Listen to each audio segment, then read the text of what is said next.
Okay, well, let's just get on started, because this is a long book, so we gotta, and you know, there's over 20 pages of notes, so a lot of it, there will be many a discussion detouring, so we might as well kick off. As you can see, Game Wizard is putting our house rules in there, so that if you have a question, do please use the emoji, because I'm reading, but I have the chat up here, and so I can see it in my periphery. And therefore, if I can see you in my periphery, you have a higher chance of me seeing your question. It may take me a second to reach like a good stopping point from where I'm reading to get to your question, but I do my best. We are on book 2. Book 1, we kicked off with the rage of Achilles. We kicked off with the beginning of the great temper tantrum. We had Thetis call in a divine IOU to Zeus to make sure that her son's temper tantrum basically gets divine backing, and so will have massive consequences for everybody. It is no longer just Achilles' problem, it's everyone's problem, and he wants the Greeks, all of the Greeks, not just Agamemnon, all of the Greeks to suffer. So there's gonna be a bunch of people, basically, who get hurt or killed, who probably didn't need to, because Achilles is big angies. He's big angries. So if you have any questions relating to book 1 and such, again, I highly recommend you can go watch the book 1 stream. We went over time on that one because of how much we had to talk about and really laid a serious foundation. So, oh, excuse me if I yawned a lot. I'm so sorry. Sometimes it's like a twitch and it happens. A man needed a Snickers. He gets cranky when he's hungry. I mean, I don't know, a man needed a juice box and a nap. He was not having a good time. Nobody was really having a good time. Everybody was in a mood, if you will. But okay. So then let's kick off with book 2, which, yes, will feature the infamous catalog of ships, but that's in the back half. I promise it's not the whole book. So then, book 2, The Great Gathering of Armies. Now the great array of gods and chariot-driving men slept all night long, but the peaceful grip of sleep could not hold Zeus, turning it over in his mind. How to exalt Achilles. How to slaughter hordes of Achaeans pinned against their ships. As his spirit churned, at last one plan seemed best. He would send a murderous dream to Agamemnon. Calling out to the vision, Zeus winged it on. Go, murderous dream, to the fast Achaean ships, and once you reach Agamemnon's shelter, rouse him. Brief note, Odyssey Book Club, we sort of touched on this, which is the idea of having dreams, like they're entities or visions, things that you send. Obviously, it's pretty clear in the Homeric epics that countless dreams are just sort of kept in the ready to be used in the service of a god. There's not too many details beyond that. It's important to note that dreams are said to pass through 2 different gates, basically, to head out to humans. If they pass through the gate of Horn, then it's a true dream. It's a dream that's essentially giving you an almost prophetic vision of what will come to pass. Now, those dreams that pass through the gate of Ivory are false dreams, so they're misleading. Why these gates are designated as such, who knows? It's literally a who knows. Nobody has an answer for you. It just, that was the decision that was made at some point, and that's what we roll with. So if it's a true dream, it goes through the gates of Horn. If it's a false dream, it goes through gates of Ivory on its way down to the mortals. And pretty much anyone can access these dreams in terms of the gods, it seems. But Zeus is the one we usually see because he is very closely associated with prophecy. How did the Greeks know which dreams were which? Well, in the epics, we get told. You don't really know until you act on the dream, and did it turn out the way the dream was interpreted, or did it not? Kind of didn't really know until consequences hit the fan. Is Zeus basically calling on Hypnos or Morpheus? No, he's not. He's not calling on a god. Dreams were something else. Again, in the Homeric epics, they are just sort of visions that he sends. It's not related to Hypnos or Morpheus or any other god.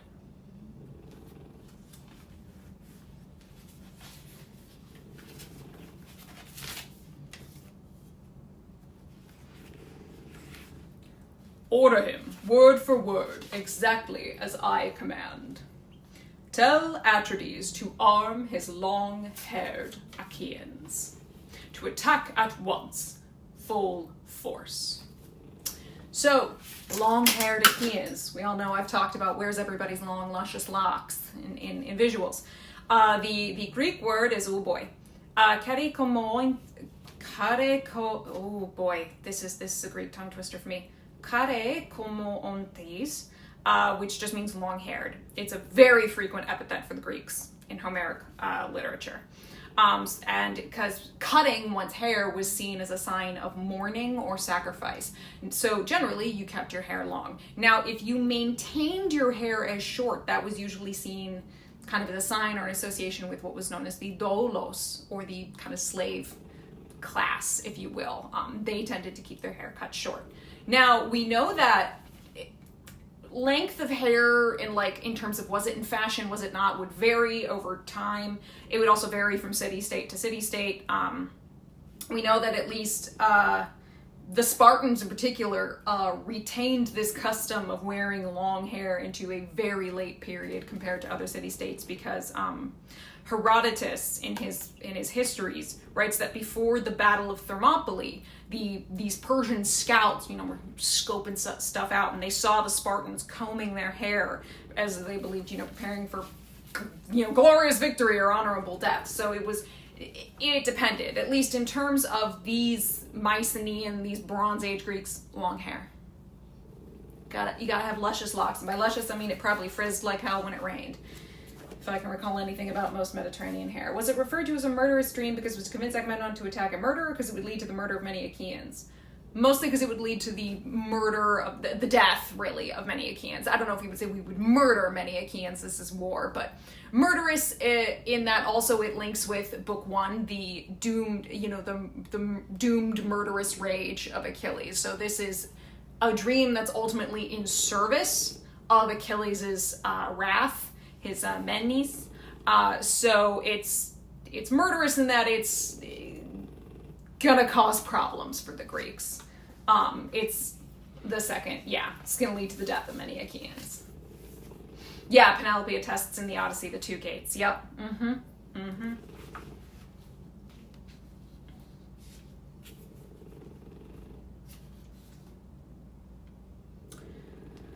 Full force. Now he can take the broad streets of Troy. The immortal gods who hold Olympus clash no more. Hera's appeals have brought them round, and all agree. Griefs are about to crush the men of Troy. Now, as we know, that's not true. But, the humans don't know that.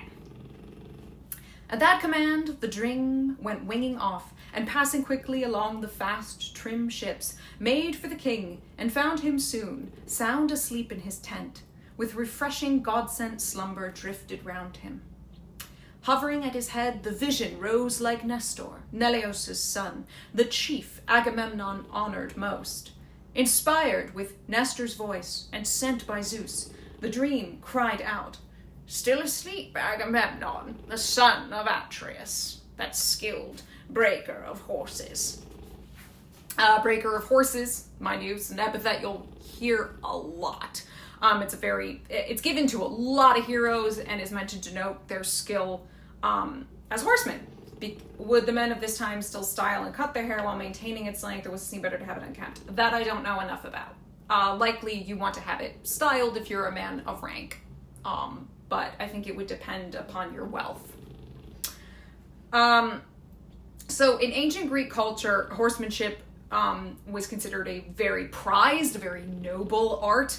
And again, even more so in the Bronze Age, which was kind of the heyday of chariot warfare across various Mediterranean cultures and societies. So not just the Greeks.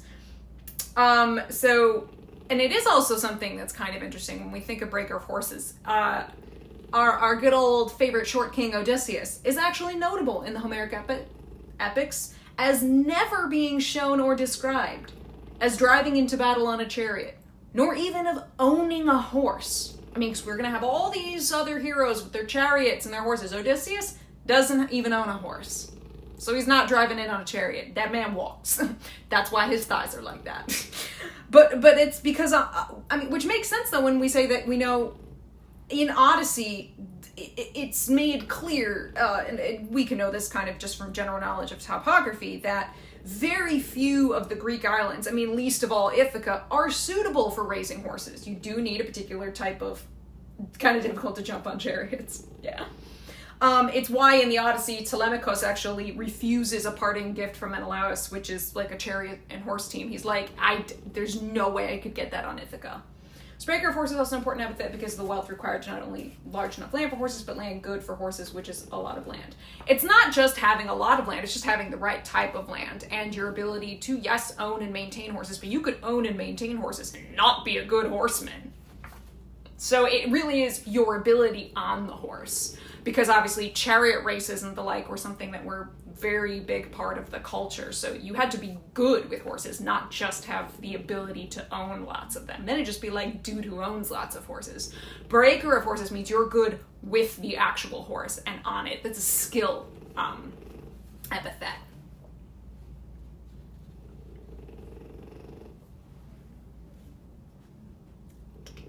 How can you sleep all night, a man weighed down with duties? Your army is turning over their lives to your command. Responsibilities so heavy. Listen to me, quickly. I bring you a message sent by Zeus. A world away, but he has you in his heart. He pities you now. Zeus commands you to arm your long-haired Achaeans to attack at once, full force. Now you can take the broad streets of Troy. The immortal gods who hold Olympus clash no more. Hera's appeals have brought them round, and all agree Greece from Zeus are about to crush the men of Troy. But keep this message firmly in your mind. Remember, let no loss of memory overcome you when the sweet grip of slumber sets you free. With that, the dream departed, leaving him there, his heart racing with hopes that would not come to pass. He thought he would take the city of Priam then. That very day, the fool. How could he know what work the father had in mind? The father, still bent on plaguing the Argives and Trojans both, with wounds and groans in the bloody press of battle. So obviously remember, and we're going to talk about this a lot with book 2, and that we talked about how this is the Iliad. It's the story of Ilion. While the plot is that of Achilles' wrath, his rage, which we're going to follow. The story, what is this actually about? It's a story of Troy, the Trojan War, and ultimately everything about this is driving very specifically to the inevitable death of Hector, because that signals not only the death of Achilles, but the downfall of Troy. Did everyone know Hera was on the Greek side at this point? Yes, because Paris spurned her. Yeah, everybody knew Hera was on the side of the Greeks. Oh yeah. Hera and Athena are 1 and 2 and are, you know, the top 2 gods in the running for we want to fuck Troy up. Everyone kind of knew that. So the whole idea is that ultimately this is all driving towards the fall of Troy. And that, because again, plaguing the Argives and Trojans both sides are ultimately going to suffer for the rage of Achilles. Basically, this is everyone's goddamn problem and everyone's gonna suffer for it. Is this one of the few instances where Zeus has to step away from his neutrality because of the IOU? I mean, you can argue he already can guess what's going to happen, but is he stepping away from his neutrality? I mean, he's going to make the Greeks suffer to ultimately make the Trojans suffer. Like, the suffering is going to ultimately be equal. Again, nobody comes out good at the end of this. So yeah, lots of Greeks are going to die, but then lots of Trojans are going to die. Did everyone know Zeus was leaning more towards the Trojans? Zeus leaning more towards the Trojans, but we're talking by a fraction, by a smidgen. It's not really that much. He's pretty much just there watching the whole thing. Like, yeah, he's going to be sad to see the city go, but he doesn't care that much. He's already pretty much determined Troy's gonna go. We're going to hear him later talk about it. So it's really not that big. Like, yes, these gods have picked sides, most of them. I wouldn't put too much stock into whether or not that really matters too much to the humans right now. They're a little busy trying to kill each other. Yeah, he decided to make the bad day. What passage number are we on? We just, can someone give a line number? I think we just did 46. We're around 50. If you're late, please ask everybody in the chat for that. So yeah, and the big thing here is that book 2 in particular is very obsessed, almost even more so than many other parts of the epic, with the downfall of Troy. As Mariana noted before we started this, in Greek, this book is 877 lines. Okay, in the first 438, so in like the whole first half of this book, there are 14 different references to Troy's destruction. Book 2 is very obsessed with the downfall of Troy, almost even more so than many other books in this same epic. But it's important to know, again, it's called the Iliad, this story of Ilion, because we are ultimately driving always and foreshadowing always the downfall of Troy. On how Poseidon fits into this. He doesn't right now. Why are we worried about Poseidon? He hasn't even shown up yet. Poseidon doesn't right now. Why are we asking about Poseidon? Poseidon hasn't shown up. He's not here.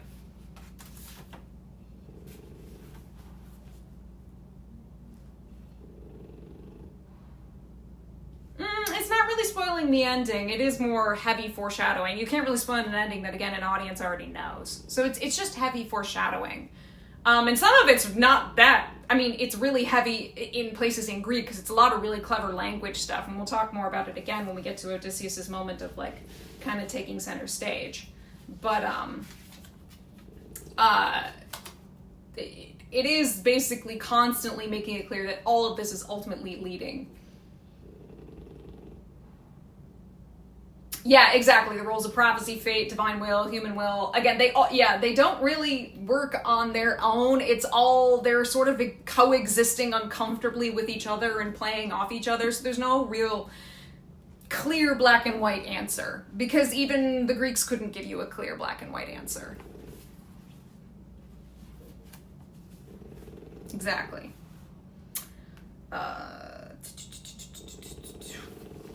Gives both with wounds and guards about to press the battle.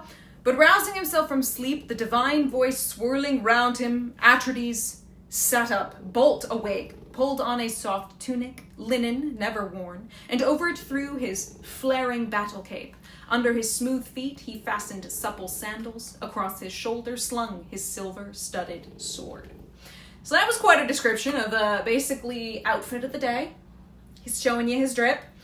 So this sort of night gear, like, okay, he's got to throw on all this stuff. It's important to note that it seems that Homeric heroes didn't really have, like nobody had pajamas, nobody had their jammies, you know, like, there's no special night gear that anybody wears. And they appear to have either slept entirely naked or without any sort of outer garments, like we have Agamemnon throwing on.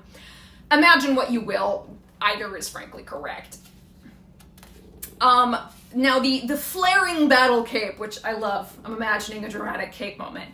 It's an upper garment. It's an outer garment that was put on when no armor was currently being worn, so you did not wear the cape and the armor. Why specifically he didn't wear wool? Because it's hot.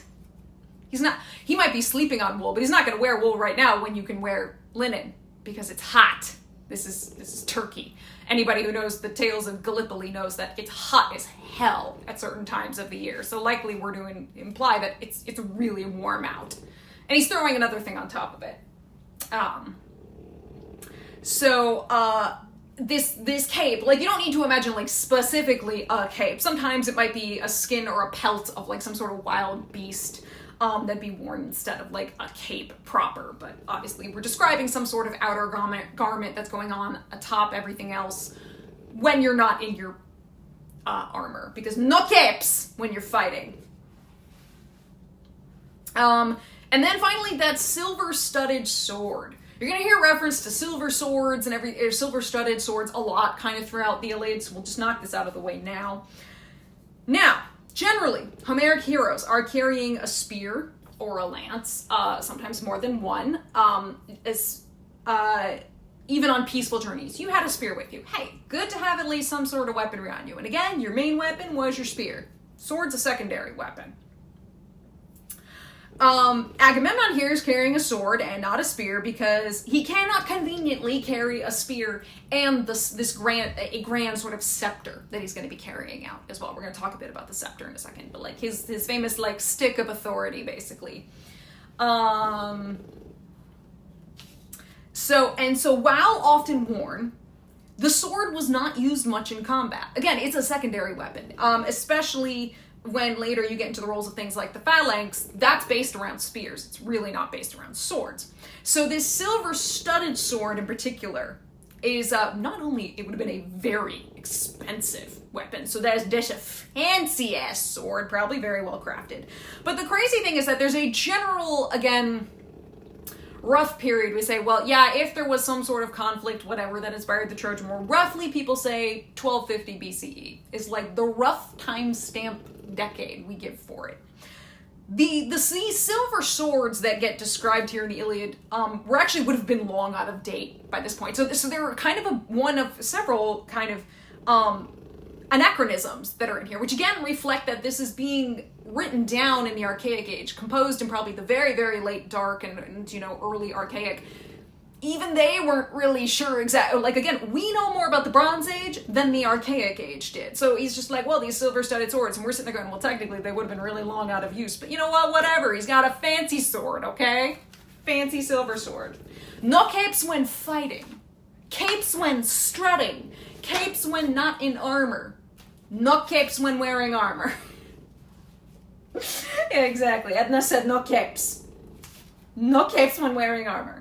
But yeah, so that's the fun thing about these silver-studded swords. They're actually kind of this, I mean, like, we can kind of go, that's anachronistic. They weren't gonna know. It's not that big a deal, it's just kind of fun and interesting. Oh, Homer, well, yeah, we talked about how in Odyssey, the reference of what seems to be a pentaconter, which is what the Phaeacians had, would be like, well, they wouldn't have had that. That wasn't around yet. So yeah, and also we're gonna hear descriptions of Ajax's shield, which is another big kind of anachronism where it's like this would have been out of date by this, again, the rough period that people sort of put on the mythological Trojan War. So yeah, it is, I mean, you get them kind of all over the place, but it's honestly, I mean, again, none of the battle techniques described here are how people actually fought in the Bronze Age. People didn't roll up on a chariot, hop out, give a grand speech, and then engage in a duel. Come on now, that's basic, but it's poetry. It's the poetry of it, and everybody would know that. Yeah, they have upper garments though, yeah, exactly. When they're wearing armor, yeah. They're just not gonna wear the big long flowing cape, because even they know mobility. I don't want that shit trailing behind me, it's gonna get caught in something. Exactly, yeah, you move quick, exactly, yep. Mariana, you and me, same page, we got it, Then he seized the royal scepter of his fathers. Its power can never die, and grasping it tightly, off he strode to the ships of Argives armed in bronze. Now the goddess Dawn climbed up to Olympus heights, declaring the light of day to Zeus and the deathless gods. Is the power can never die means his father's Kleos can't deplete. We're gonna talk a bit about his scepter. Let me just see if this is something that I answer when I talk a little bit about his, which I'm pretty sure I talk about his scepter. Do I not? Do I not talk about his scepter? I thought I did. Oh my god, maybe I didn't. Give me 1 second to look ahead here at something, because we do talk about the scepter, but in relation to something else. Hold that question about the scepter. It's really that it's famous. It's really that it's famous. We're going to talk, like, we're going to be told kind of the origin of this scepter and why it's something that is, there's a whole bit about it. Yeah, there's a whole bit about it. It took me I'm like, I know I talk about it. Where do I get to it? It's because it's famous, it's very unique to Agamemnon, it's something that essentially has been passed down through his family. You could argue maybe it's a bit of a physical object that symbolizes almost a kind of divine right of kings idea, more than anything else. But we are going to talk about the scepter in like X amount of lines, like a page or so after this, because obviously this is a unique object for Agamemnon. It's not just the general talking stick that, everybody's got. This is something special. It's kind of a symbol of his authority.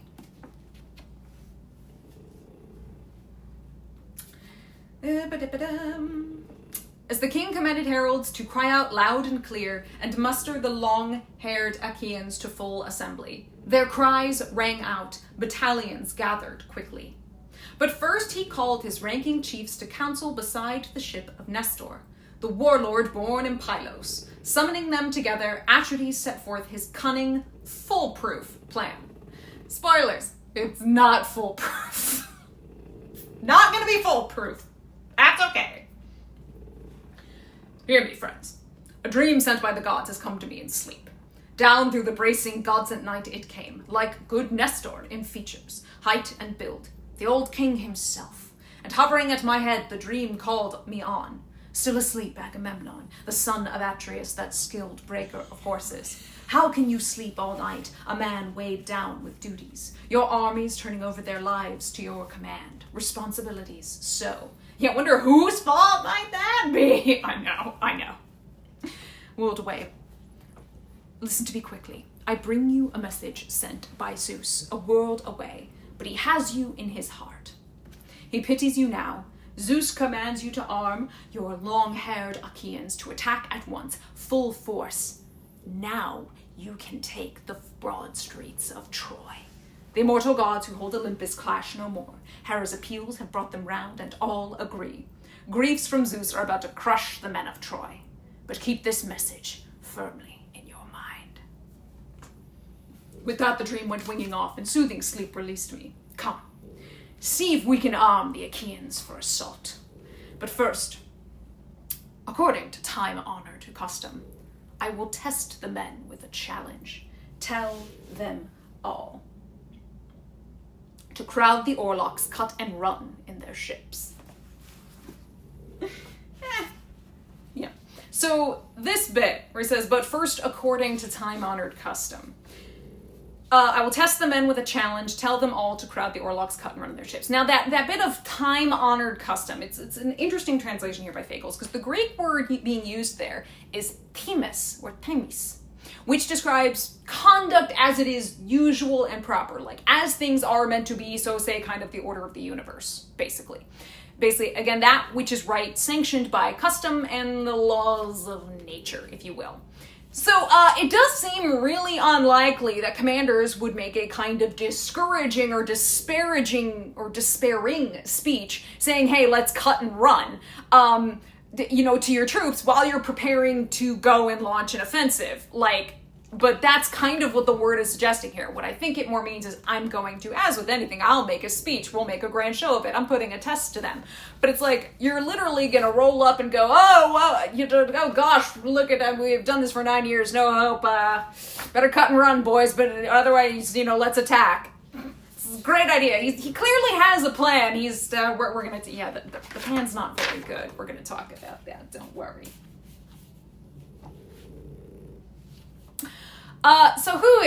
So Themis is not a word that gets thrown around lightly. Themis is actually a goddess. She's a titan, a goddess. She's the personification of justice. Very specifically kind of divine sort of justice. So etymologically, her name translates as roughly as like that which is put in place. Because it comes from the Greek word titemi, which means like to put. So again, it kind of means something more, she's basically divine law. So when we're saying like according to time under custom, according to like the laws of the universe, obviously this is just what we do. It's basically almost divine. It's just how the world works. So sometimes she is given this epithet known, Themis is given this epithet known as Ichneia, I believe it's Ichneia, which means the tracker, because she's the one who keeps track of everything. She keeps order, sets things right. Like the sticks. What do you mean, like the sticks? I don't understand the question. Luna, please expand your question. I don't quite understand it. Now with Zeus, Themis is the mother of Dike, or Dike. which is a word that also kind of translates as justice, kind of long term, or judgment in the short term. And what's kind of crazy is in ancient Greek poetics, a kind of primary metaphor for the idea of dike or dike is a flourishing like field or garden, like some sort of place where you grow things, where vegetation is cultivated, because dike deals with temporal justice. Like rendering judgments and sentencing, kind of more justice and judgments as it pertains to kind of in a more mortal sense than we think of like law, like just the order, the natural order of the universe, which is sort of where Themis more is. So again, what Agamemnon is doing here is not what most people would normally do. He's proposing a test. It's pretty clear he wants to test the men by basically giving them an option to cut and run. He wants to basically assure himself that these guys are all ready to go make another offensive. They're ready for the fray. I mean, Agamemnon is assuming he's going to take Troy today. Right now. This is it. This is going to be the battle. This is the day we take it. So he's like, I want to make sure these guys are ready for it. And let's also be clear, he wants to make sure they're ready for it because all of these men have been kind of understandably demoralized by the length of the war. They've been here for 9 years. Was writing it, you said before me, my copy's for notes, the false giving up test. Yeah. Exactly, yeah. I mean, these guys have been demoralized. They've been here for 9 years. They just had a plague from Apollo. And now Achilles is on strike, basically. They're not exactly in the best mood. And again, here's Agamemnon going, but I had a dream that said, I'm taking Troy today. So both wishful thinking. What's happening now I don't think is wishful thinking more than anything else. It's more an underestimation and lack of understanding of the way his men feel. Because again, Agamemnon does lament for the men that he's lost, and when he gives this speech, he's gonna lament for them. And he's saying that like all of my hopes of sacking Ilion have been frustrated by Zeus and kind of the Trojans and everything else.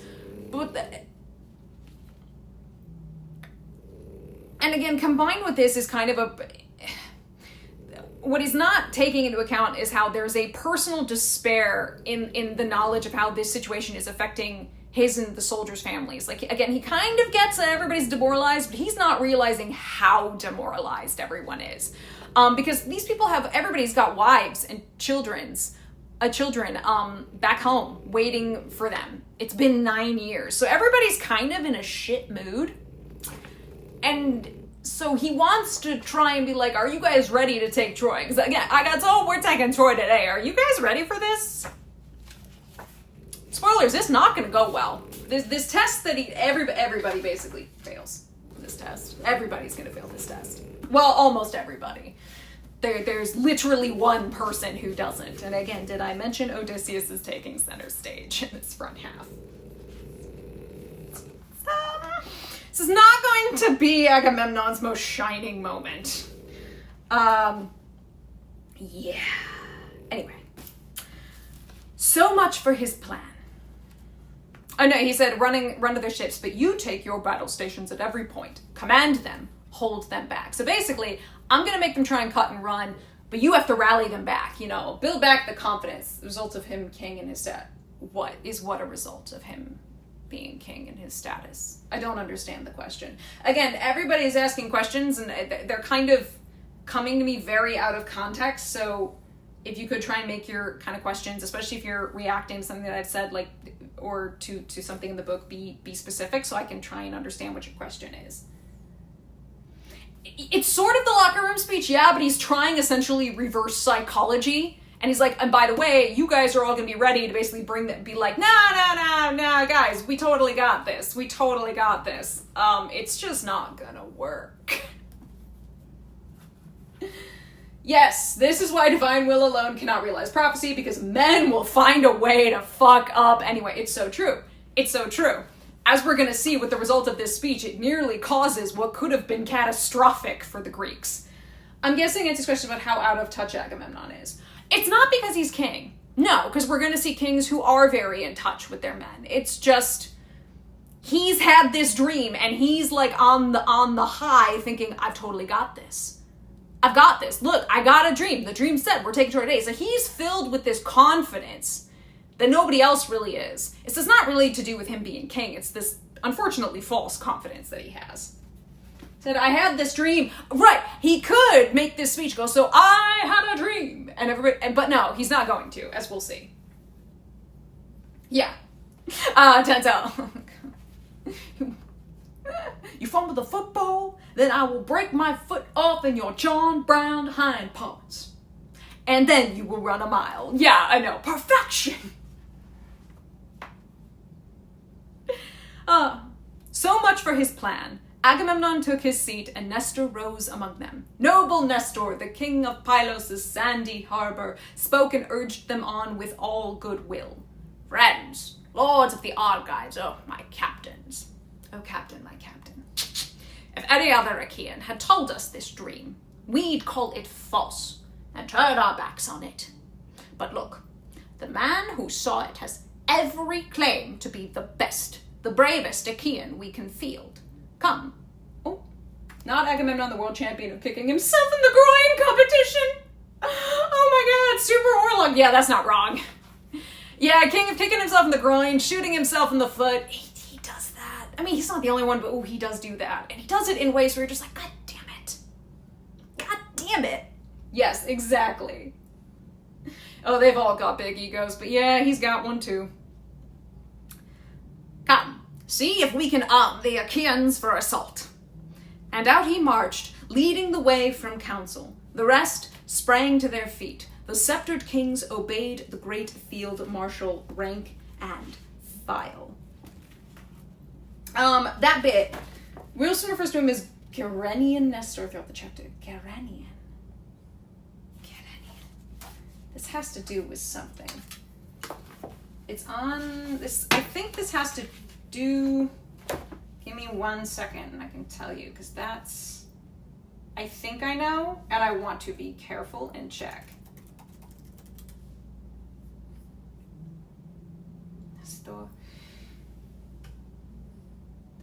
I think it has to do with his town.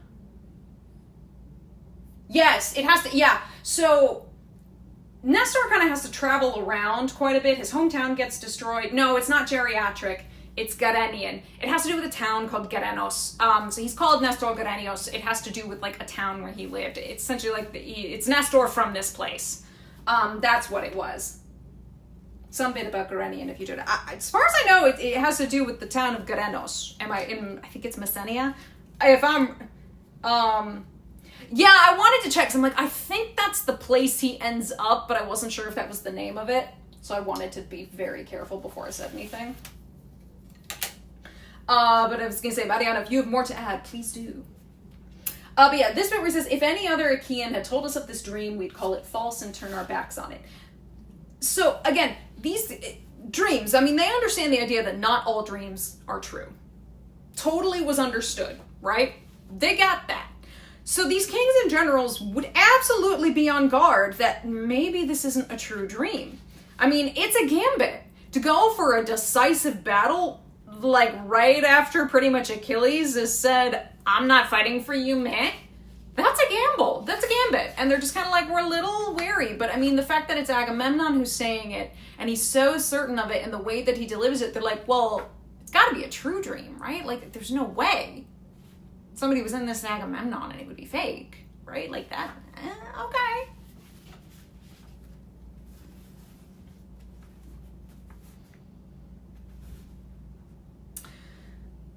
The rest sprang to their feet. The sceptered kings obeyed the great field marshal. Rank and file streamed behind and rushed like swarms of bees, pouring out of a rocky hollow, burst on endless burst, bunched in clusters, seething over the first spring blooms, dark hordes swirling into the air, this way, that way. So the many armed platoons from the ships and tents came marching on, close file, along the deep, wide beach.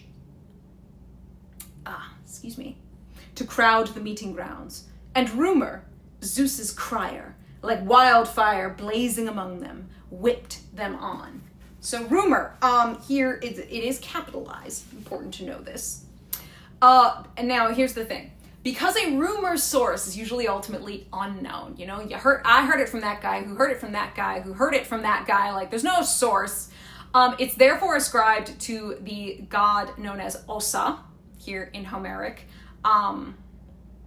but sometimes otherwise known as Femi or Femme. Usually in Homer, the Greek word is Ossa, or Ossa. So etymologically, again, this other name that it has, Femi, is related to an ancient Greek word that means to speak, but it can also mean like fame, report, or rumor. Sorry, hold on. As with book 1, we are finding typos. We therefore must fix the typos.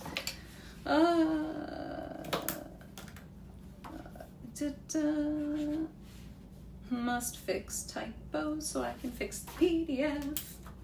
So, Femi Ossa, it's this divine personification of fame, renown, and rumors. So they are an allegorical deity, which just basically means they have no associated myths. They don't really have a place in the pantheon. They're a personification of something and kind of nothing else.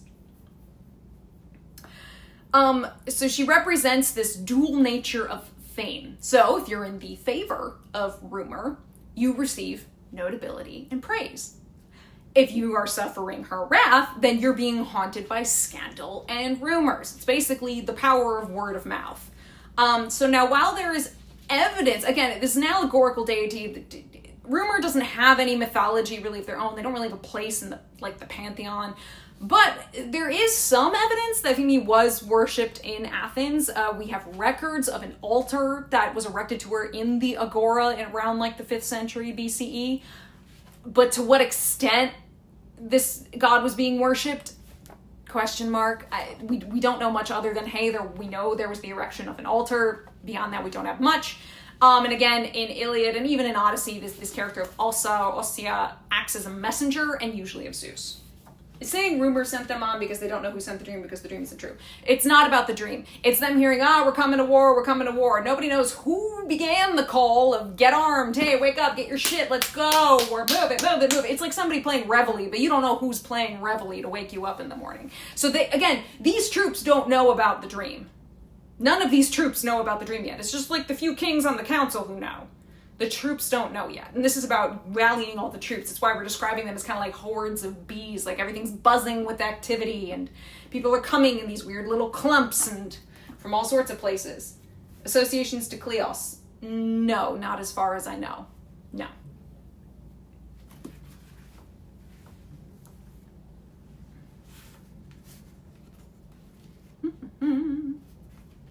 The troops assembled. The meeting grounds shook. The earth groaned and rumbled under the huge weight as soldiers took positions. The whole place in uproar.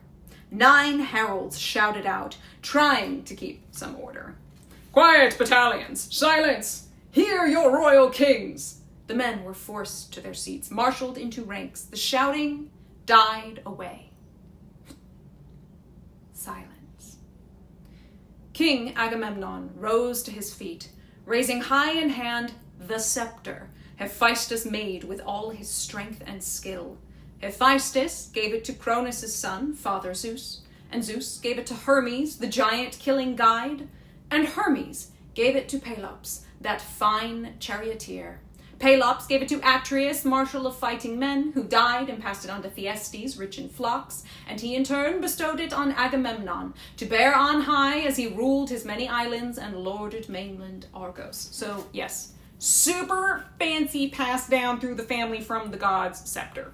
Special fancy scepter. Okay, we have quite a few things to talk about, because there were lots of people mentioned, lots of things. Let's do a little chit-chat here. Talk about Zeus, gave it to Hermes. Hermes, yes, he's called a guide, the giant-killing guide. Hermes is called a guide or an escort. Again, the exact meaning of that word is a little disputed. As he's often sent by Zeus to act in that role. We're going to see at the very end of the Iliad, he's going to play a role of escorting somebody very important. And it could also refer to his role as a psychopomp, escorting the souls, guiding the souls of the dead down to the underworld. Now he's called the Giant Killing Guide. That word is Argeiphontes. Literally translates as Slayer of Argus.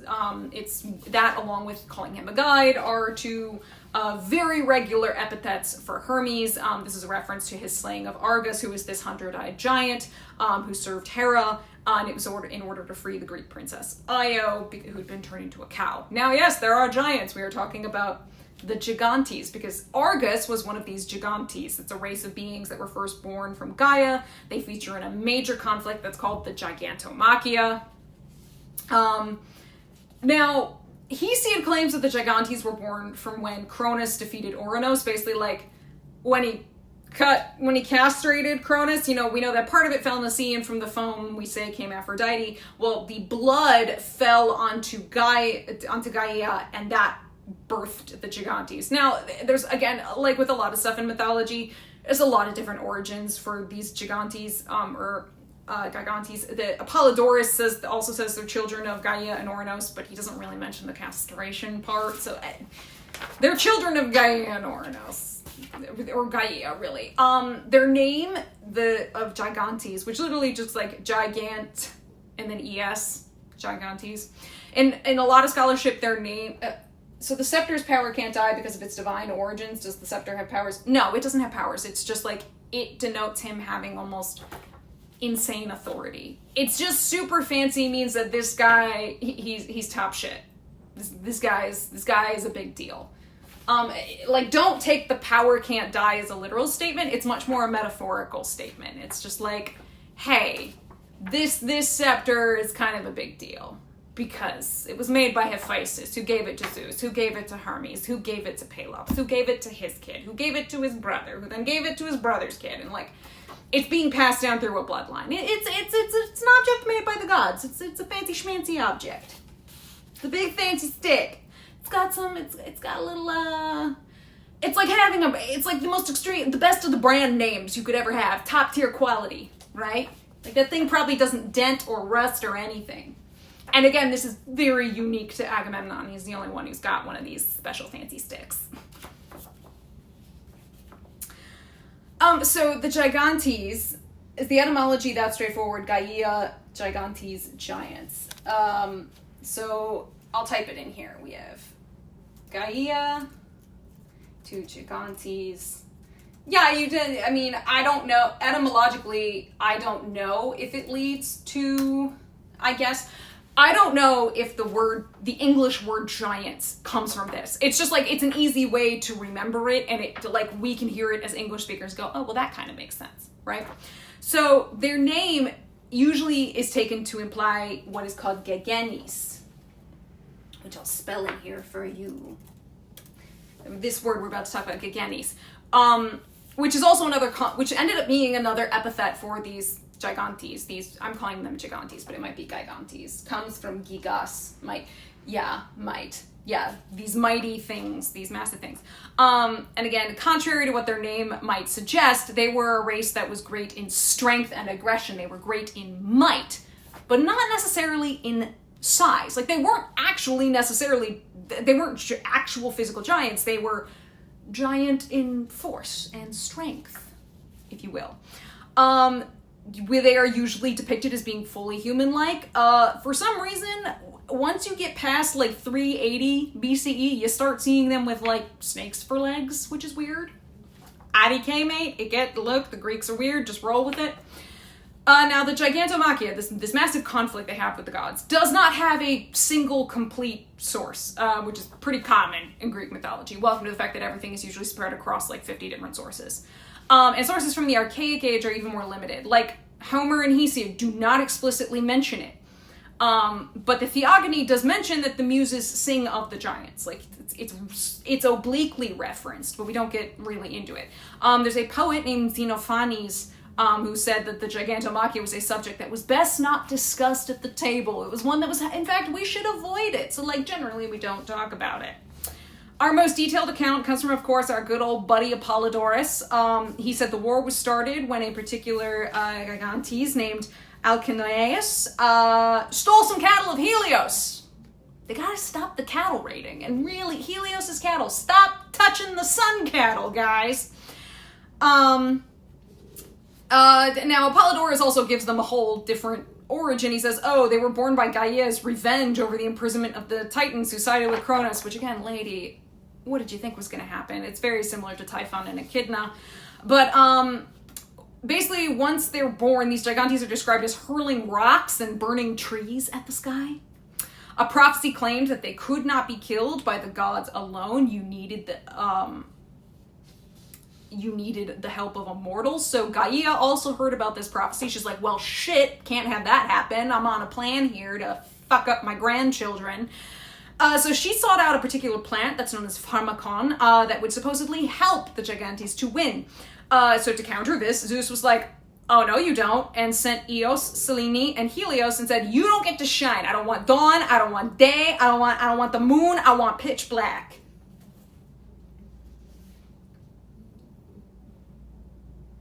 Oh, yeah, could be. I'm not that surprised. So everything is plunged into darkness. Nobody can see shit, basically. But it allows Zeus to basically harvest all of the pharmakon before Gaia can even get her hands on any of it. So they said, we need a mortal. Who do you call? You call the guy.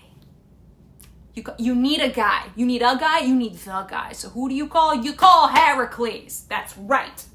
Athena summons Heracles, and he assists them in the Gigantomachia, including defeating the two strongest of the Gigantes by using his bow and arrow as well as his bare hands. Again, he is the guy. This is also the guy who laid siege to the walls of Troy and did in like a week what took 1,000 ships. 10 goddamn years. Look, he's the guy. What can I say? Ultimately, the rest of the Gigantes are killed by the other gods in combination with Heracles, but he is the guy! So, we mentioned this scepter. Okay, that covers Hermes. So who does Hermes give it to? Well, we say Hermes gives it to Pelops. Pelops, very famously, the son of Tantalus.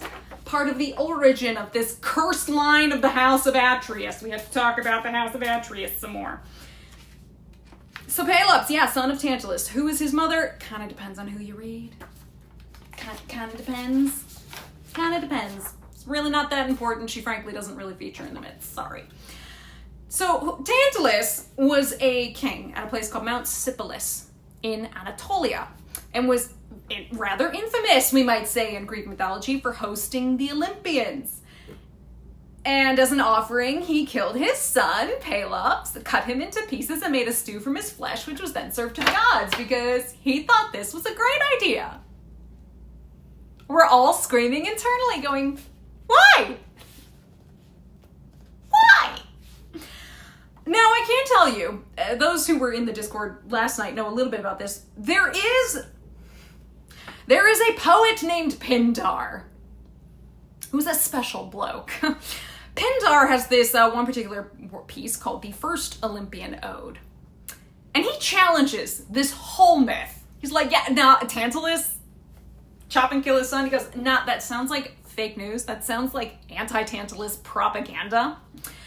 He claims the story of Pelops' death was a malicious rumor that was spread after Pelops' disappearance because apparently he was kidnapped by Poseidon.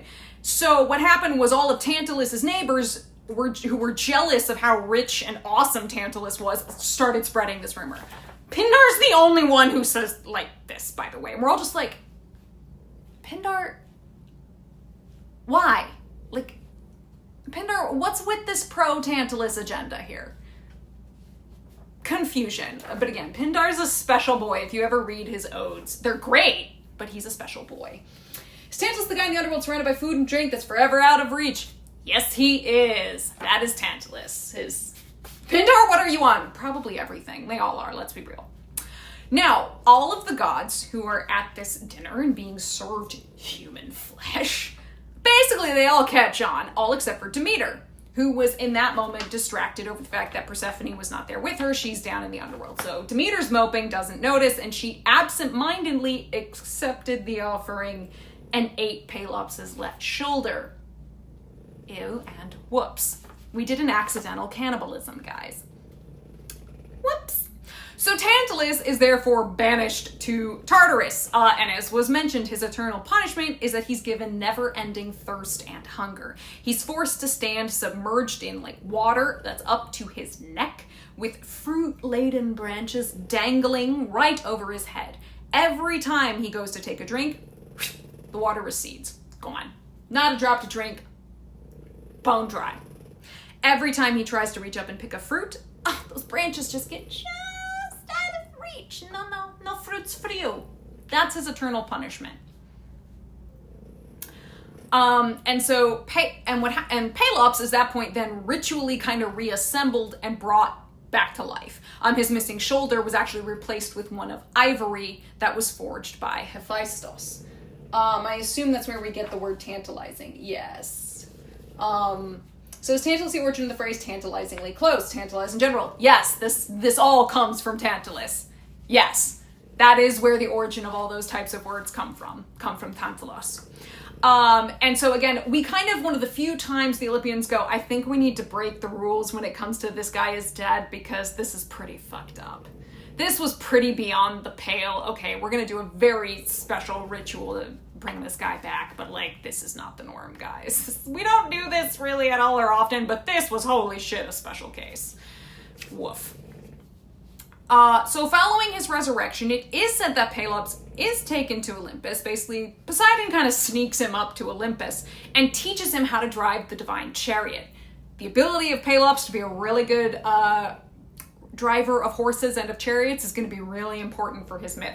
Now, unfortunately, again, Poseidon did this, but he kind of didn't square it with Zeus, and Olympus is kind of Zeus's house. Unless, like, you brought someone into my house and you didn't tell me, like, what the fuck, bruh? So Zeus is pretty pissed about that, and he basically throws Pelops out of Olympus. He's like, you don't belong here, you're human, get the fuck out. He puts him back on Earth. So now, when Pelops is a man, is Pindar a real person? Yes, he was a poet. So, once a man, Pelops seeks out the hand of Hippodamia, who is the daughter of King Oenomaus. Now, Hippodamia, her name actually means she who masters horses. So again, everything, it's all coming up horses here, okay? Horses, big important to the culture. Now, her father, Oenomaus, had heard a prophecy that he would be killed by his son-in-law. And he was so in fear of that prophecy that he challenged all of his daughters, potential suitors, to a chariot race. If you win her hand. If you're in second place, you die. Simple enough. Okay, cool. That escalates real quickly. Keep in mind now, by the time Pelops is arriving to do this challenge, all 18 of her previous suitors had been killed in chariot races with the king. So it was like, look, King was a good chariot racer, and there were some stakes here. He's literally putting his brand new resurrected neck on the line. So yeah, Pelops accepts Oenomaus' challenge. I mean, why not? He's like, I learned how to drive the divine chariot, bitches. But, because, I mean, again, he's been trained by Poseidon. Now, it's important to remember that Oenomaus was a son of Ares. He also had some pretty special skills. Again, he's a really good fucking horseman. We're putting two champs, really, in the hippodrome against each other here.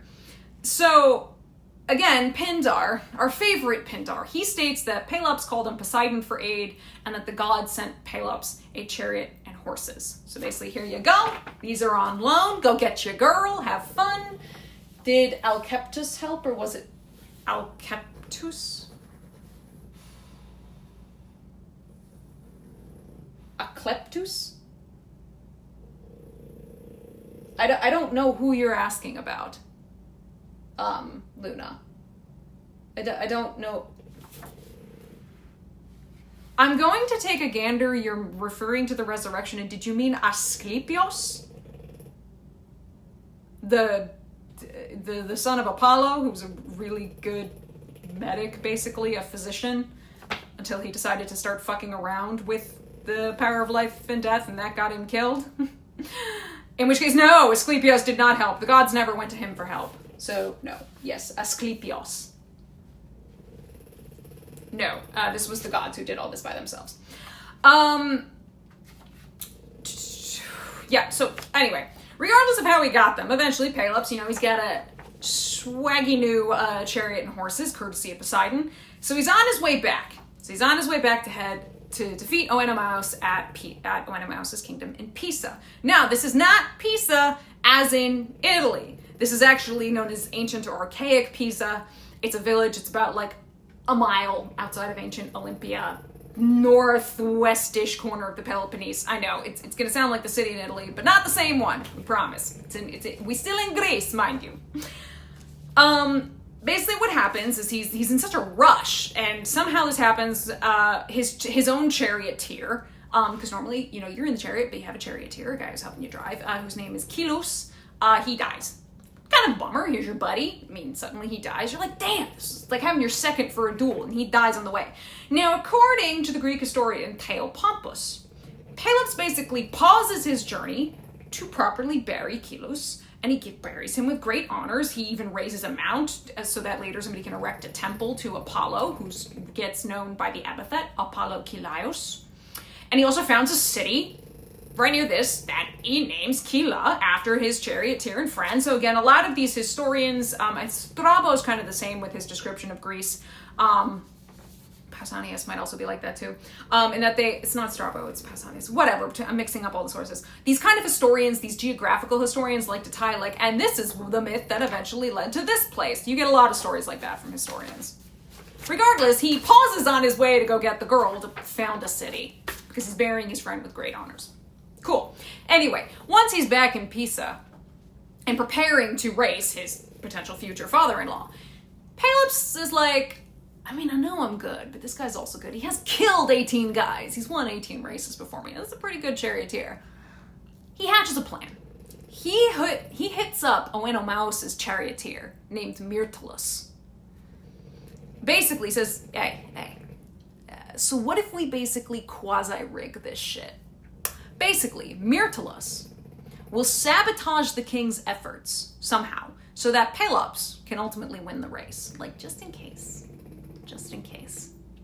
In return, Pelops says, I'll give you half of Oenomaus' lands. Like, I'm gonna get all this land because I'm marrying his daughter, but like, I'll give you half if you help me kind of cook the books, basically. If you help me rig this game a little bit. Like, just in case.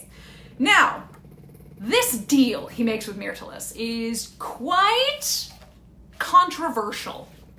The reason being, there's a lot of different versions of it, of what exactly is the deal that he offers, because in some of these versions, it seems that he also not only says, hey, I'll give you half these lands, he offers the first night with Hippodamia, his future wife. Now, again, there's a lot and pretty significant discrepancy here. Like, does he offer it?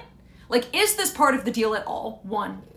2, does Pelops offer it as part of the bribe? Or 3, is it actually Hippodamia who goes herself in secret to offer herself to Myrtilus to further convince Myrtilus to help? So whether or not this was even offered, did Pelops offer it, or did Hippodamia offer it? Pick your source. We don't really know. Like, it kind of depends on who you read. Isn't cheating a big risk to Cleos in case you get found out? He didn't specify what he needed him to do, though. And it was kind of a just in case. Like, if I need you, can you sabotage? Yeah, but it is a big risk. Trust me. This is all ultimately gonna kind of come back and bite Pelops a bit in the ass. You'll see why. But again, he doesn't specify what he wants Myrtilus to do. He just, it's kind of like the mob. You leave it open-ended to make it clear what you want. But just FYI. Yeah, human doing human things through history, though, always fascinating. It's true. So, basically, we know he's cooked up a deal with Myrtilus. He's not been specific, but he's cooked up a deal, and there may potentially be, hey, I'll let you have the first night with Hippodamia on the table. Maybe. Kind of depends who you ask. Again, it's the problem of multiple sources and multiple versions. So, all we know is that, yeah, Myrtilus agrees. He's like, I'm down. Sounds good, because he's a, conniving, backstabbing piece of shit. It kind of says even more badly of Myrtilus than it does of Pelops. Pelops wants to win, but Myrtilus, dude, you've been serving this guy the whole time, right? Like, really? The first night? Take off the K. Prima nocte. Noctem. Basically, I'll let you sleep with her first. That's what we mean. I'm using euphemism. So take off the K. First night, N-I-G-H-T. Yeah. Yeah, fun stuff. So, Myrtilus decides what he's going to do to sabotage King Oenomaus is take the linchpins that are in the axles and the things that basically link the wheels to the axle underneath. By offering the first night, I'm assuming he's offering her virginity. Would that have been so valuable? Yes! Yes, it would have. Oh my god, look, patriarchy, you were expected to be a virgin. And especially when you're a princess, and if we're then talking, a lot of this is production of heirs. If somebody sleeps with her first, you might doubt the paternity of any son who shows up. Like, this is a big thing. If, again, it got offered. Depends on who you read. Yeah, the linchpin. The thing that connects the wheel to the axle. So what Oenomaus does is he takes those linchpins and he swaps them out for, the ones made of bronze, swaps them out for linchpins made of wax, which we can all guess what happens is when a wheel is turning as fast and as hard as it's going to go in a chariot, what do you think is going to happen to that wax? It's going to melt because there's heat being caused by that friction. So yeah, the chariot race kicks off. Now, it is said to have been kind of a chariot race for the ages. This was an amazing thing to watch. Like, I can imagine until it all goes deadly, in which they all kind of were at that point. We're on race number 19, and the previous 18 had resulted in a death. This is apparently one hell of a chariot race. It lasts a good while. Like, they gotta go for it for a good while. However, it does seem that just as Oenomaus is gonna potentially overtake and therefore kill Pelops, the wax linchpins in his chariot give way. His wheels are no longer attached to the axle. They fly off. The chariot breaks apart. And Oenomaus is basically dragged to death by his horses. Now, Myrtilus, who was in the chariot with him, because he's his charioteer, does manage to survive. It's also important to note that it is said Oenomaus is said to have cursed Myrtilus as he died, because he knew it was only his charioteer could have sabotaged his chariot, could have betrayed him in such a way. So, ends badly. Even with a paternity dispute, would there have been a potential threat to Kleos because the expectancy was virginity. Kleos for who? Women don't really get Kleos. I mean, they kind of do. This doesn't really come down to Kleos. This comes down to really, like, paternity and continuation of the line. Kleos isn't really on the table when it comes to this particular little thing. And again, this is if it was offered, and even then, by whom. Because again, there's 3 different versions. It's not offered, it's offered by Pelops, it's offered by Hippodamia. So, pick your lane. The husband's Kleos. No, this has nothing to do with the husband's Kleos. Mm-mm. No, your wife betraying you, because that's what it would have been seen as, has nothing to do. It doesn't really look bad for the husband. It looks bad on the wife. They'd be like, why did you sleep with somebody else? The husband would be considered entirely innocent. So, again, Oenomaus dragged to death by his horses, Myrtilus survives. So, Pelops gets to marry Hippodamia. Woo, he got the girl. But on her wedding night, and sometimes it's even said not even on her wedding night, it's before her wedding night, Myrtilus basically attempts to essay her. He attempts to have his way with her. Now, if he was trying to do it before the wedding night, regardless of any sort of deal that was made, ooh, that's a bit, again, we're in big no-no land. So, he, thankfully, was unsuccessful. This was attempted. He did not succeed because an enraged Pelops basically kills Myrtilus by, dragging him away from Hippodamia and throwing him off the cliffs into the sea. So there goes Myrtilus. Now here's the thing. Again, we're following a tradition of cursing somebody while you're dying. Oenomaus cursed Myrtilus. Here's Myrtilus. Cursed Pelops for what he saw as the ultimate betrayal. And this is seen as, by many sources, as one of, the many sources that would destroy Pelops's bloodline. Basically, it's one of the several curses that contribute to the curse of the house of Atreus. Again, may have started with Tantalus, but it did kind of continue with Pelops. Oh my god, we are really caught up on this, people sleeping with other people, aren't we? So it's cheating then. Yes, it's in the marriage bed. It's cheating, it's betrayal. You're not supposed to do this. We are really hung up on this fact, and I kind of don't understand why. Like, sorry, I'm just sort of like, this is the thing we're getting hung up on? It's not the thing to get hung up on. Of all the things we are getting, like, really stuck on, it's this is not it. It's a really minor detail at the end of the day. Sorry, I'm trying to set it so my screen stops going to sleep. Like, please move on from the whole she offered, like, whether or not somebody was offered. Again, that's whether or not it was offered depends on your source. We can move on. Oh, for God's sake. Yeah. Anyway, we do that. So, anyway, after all of that nonsense, now Myrtilus is also dead. Pelops basically organizes massive chariot races as both thanks to the gods and funeral games in honor of King Oenomaus. Okay, so, yeah, my father-in-law's dead, so we gotta throw him a big shindig because he's dead. Proper funeral games. Now, these would help purify Pelops of his late father-in-law's death, because technically he potentially contributed to it, because he did strike that deal with Myrtilus, so you gotta cleanse yourself of that. The king, I mean. I don't understand. Nancy, I don't understand what your question is.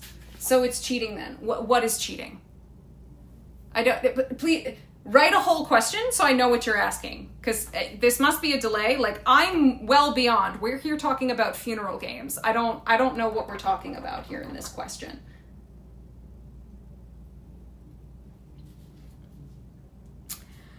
Where was I? Jeez. Right, so throwing these massive funeral games, trying to give the big funeral honors to his late father-in-law, does kind of help purify Pelops. Like, you're trying to basically do a whole big, like, my bad, I killed you. Yeah, context really is needed. Chariot funeral games, we love them, I know. It's also said that from these races at Olympia, these funeral races, these chariot races, supposedly, again, came the beginnings of the ancient Olympic and later possibly totally pan-Hellenic games. So yeah, it's because we killed a guy in a chariot race. That's why, according to the myth. Basically, in this way, Pelops not only gives his name to the area known as the Peloponnese, yeah, Pelop, that's where the name comes from, but also became a great king and a local hero, kind of to the point of veneration, you know, cult hero status, basically. His hero cult is based at Olympia. It was considered an important expression of unity for the Peloponnese people. Now, there's a shrine actually at Olympia, and I wrote Olympian because apparently, again, I like typos. That's called the Pelopion, or the Pelopion, which means, which translates roughly as like drenched in glorious blood. Oh my. It was a location where apparently chthonic late nighttime libations were offered to dark-eyed Pelops. Now, dark-eyed. The etymology of Pelops' name is a combination of the ancient Greek word paleos, which means dark, and ops, which means either eye or face. Kind of depends. So dark-eyed, dark-faced, usually dark-eyed is what I see. So to Pelops in what was known as the Bothros, or the Bothros, which was your kind of sacrificial pit. And then before, they would then also make libations to the following daylight, to Zeus, who is a sky god. So, you know, you honor the chthonic deities, you honor, there's a reference to the chariot race and the wax melting. That is, okay, we were really well beyond that. We talked about whether or not it was cheating. We discussed that. I don't need to answer that again. We already discussed it. Pelops and Hippodamia have many children. I mean, so many goddamn children. They get busy. They go at it like rabbits, I guess.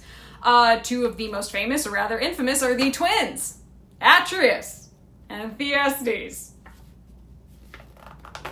Yeah. Obviously, as you can imagine, you've now got a fucked up grandsire in the form of Tantalus, and then we go into Pelops and all the shit with Myrtilus. Hey, look, you knew the family wasn't going to be a happy one. I mean, Pelops ultimately banishes both Atreus and Thyestes from Pisa for the act of murdering their half-brother Chrysippus. It is said that Hippodamia is also banished for this incident, because it said she's somehow involved in the murder plot. But before she can actually be banished, basically leave, she hangs herself before that can happen. Basically, Pelops, again, as we continue cursing people, Pelops cursed his sons in their banishment, and his descendants basically never truly recover, because then we get the fucking hot mess that is the House of Atreus, who I'm pretty sure we talked about last book. They've been messy from the beginning.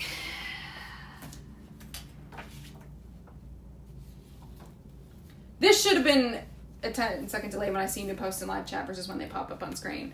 That's more than a 10-second delay. We were well past the whole of the chariot race. We weren't discussing the wax melting. We've already discussed, like, were we cheating? What was going on? I mean, questions were asked about it. We'd already covered that. So that's where the big fancy stick of Agamemnon comes from. And also, yeah, this is why his family is a hot goddamn mess. They are such a mess. Now, leaning his weight upon that kingly scepter, Atrides declared his will to all Achaea's armies. Friends, fighting Danaans, aids in arms of Ares. Cronus' son has trapped me in madness. Why does the House of Atreus not start a Tantalus with that family murder? It does. I don't understand the question. It does. I said it all begins with Tantalus. So, yes, it does. Anyway, where was I? Basically, at some version of Friends, Romans, Countrymen. Friends, fighting Danaans, aids in arms of Ares. Cronus' son has trapped me in madness. Blinding ruin. Zeus is a harsh, cruel god. He bowed to me long ago. He bowed his head that I should never embark for home till I had brought the walls of Ilium crashing down. So, Agamemnon is assuming he does not need or desire his arguments to be convincing, because he reminds again, he's gonna be like, I don't need to be convincing, I'm just gonna remind all these guys. Remember, Zeus said, I'm not going home till I capture Troy. So I'm just saying, guys, friendly reminder. Big boy on high said, oh yeah, we're taking Troy. Now, the Greek word for this, why it's not called the House of Tantalus, but the split of Atreus, is what leads to that branch of drama. It's just called the House of Atreus because usually you're talking about what happens with Atreus and Thyestes going down with Agamemnon and Menelaus. Like, that is a particularly concentrated set of what the fuckery. And Pelops and Tantalus kind of have their own myths. So we just say the curse of the House of Atreus. Like, where does that curse come from? Well, it comes from their dad and their granddad. You can call it the Tantalus line if you want, but people would probably also rather call it the Pelopian line because Pelops founds the Peloponnese and all of this. So it's just how we call it. There's no real rhyme or reason. That's like easy to explain because you're getting into tons of other branches of mythology, geography, and etymology and everything else. So it's like it's the curse of the House of Atreus. So this Greek word I want to focus on here. Yes, there's not going to be any diatrics on it, I'm sorry. It looks like 8, but it's ate. Ate, this word, has a range of definitions. I mean, anywhere from delusion, infatuation, madness, all the way to like ruin, disaster, and doom that the very mood can bring about. If we quote our great friend of the show, Gregory Nadia, ate can be interpreted as aberration, derangement, veering off course, disaster, punishment for disaster. So ate as a noun does seem to be derived from the Greek word astai, which does mean to veer off course. And again, the basic metaphor that's often conveyed by this idea of ate is being blown off course, like you're sailing a ship, right? I'm sure Mariana is like ready to check me on anything I say wrong with relation to this word, because this word and this concept is super important to the Iliad. And Agamemnon is a great personification of it right now. So, as a goddess, similarly to Rumor, this is an allegorical goddess, Ate is personified, and we're going to see her personified in Book 9 specifically, where she works among men after Zeus kind of threw her out of Olympus at one point. So Ate, there's a kind of ambivalence to this word. Ambi, valens, meaning, you know, kind of two minds, of two ways. So with regard to cause and effect, ate can be the result of some kind of damage or disaster. It can also be the cause of some kind of damage or disaster. It can be punishment for disaster, as well as a disaster itself. But we're coming into here, the Cronus the Sun has trapped me in my madness, blinding ruin. I've been trapped in ate. I am feeling some sort of madness, ruin, disaster. Like what he's describing is this word ate. And it comes up a lot with the characters in the Iliad. And here it's just great that Agamemnon uses the word so I can talk about it. But that's a fun little concept to keep in mind. Peg agrees with that snore. So we're talking about ate. Nah, it's fine. Okay, good. I was like, I'm ready. And look, when I start talking about Greek words, I get prepared. I'm always like, I'm braced to be like, imagine that Mariana is going to be ready to go, actually? Man. I know.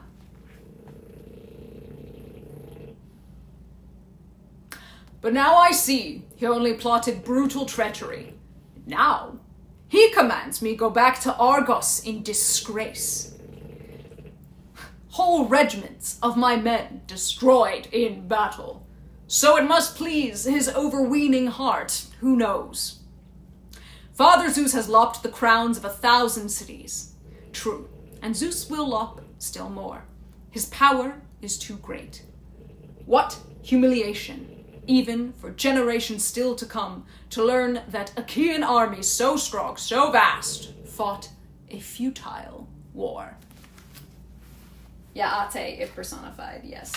What humiliation, even for generations to come. Now, in Greek, the word that Agamemnon uses here is dyskleia, which literally is kleia, like kleos, and dis, which is like anti. So like infamy, disrepute, very literally bad fame, bad kleos. We'd go back in dyskleia. We'd go back in humiliation, like if we just did right now. And yet that's apparently what Zeus is telling me to do. Again, this is all part of a test Agamemnon's setting up. So he uses this word to describe any man who would return to Argos with their aim unattained. Basically, if we go back and we did not take Troy. Especially given they have already been here for 9 goddamn years before the city's walls.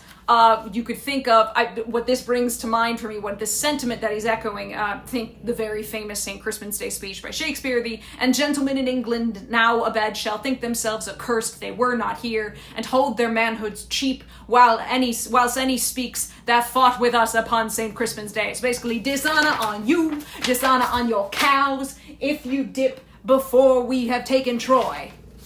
Exactly, everybody gets the dishonor reference, it's too good. He's also making use of very dramatic rhetoric. I mean, he's about to exaggerate, like the numbers disparity between the Achaeans and Trojans. He's laying it on thick.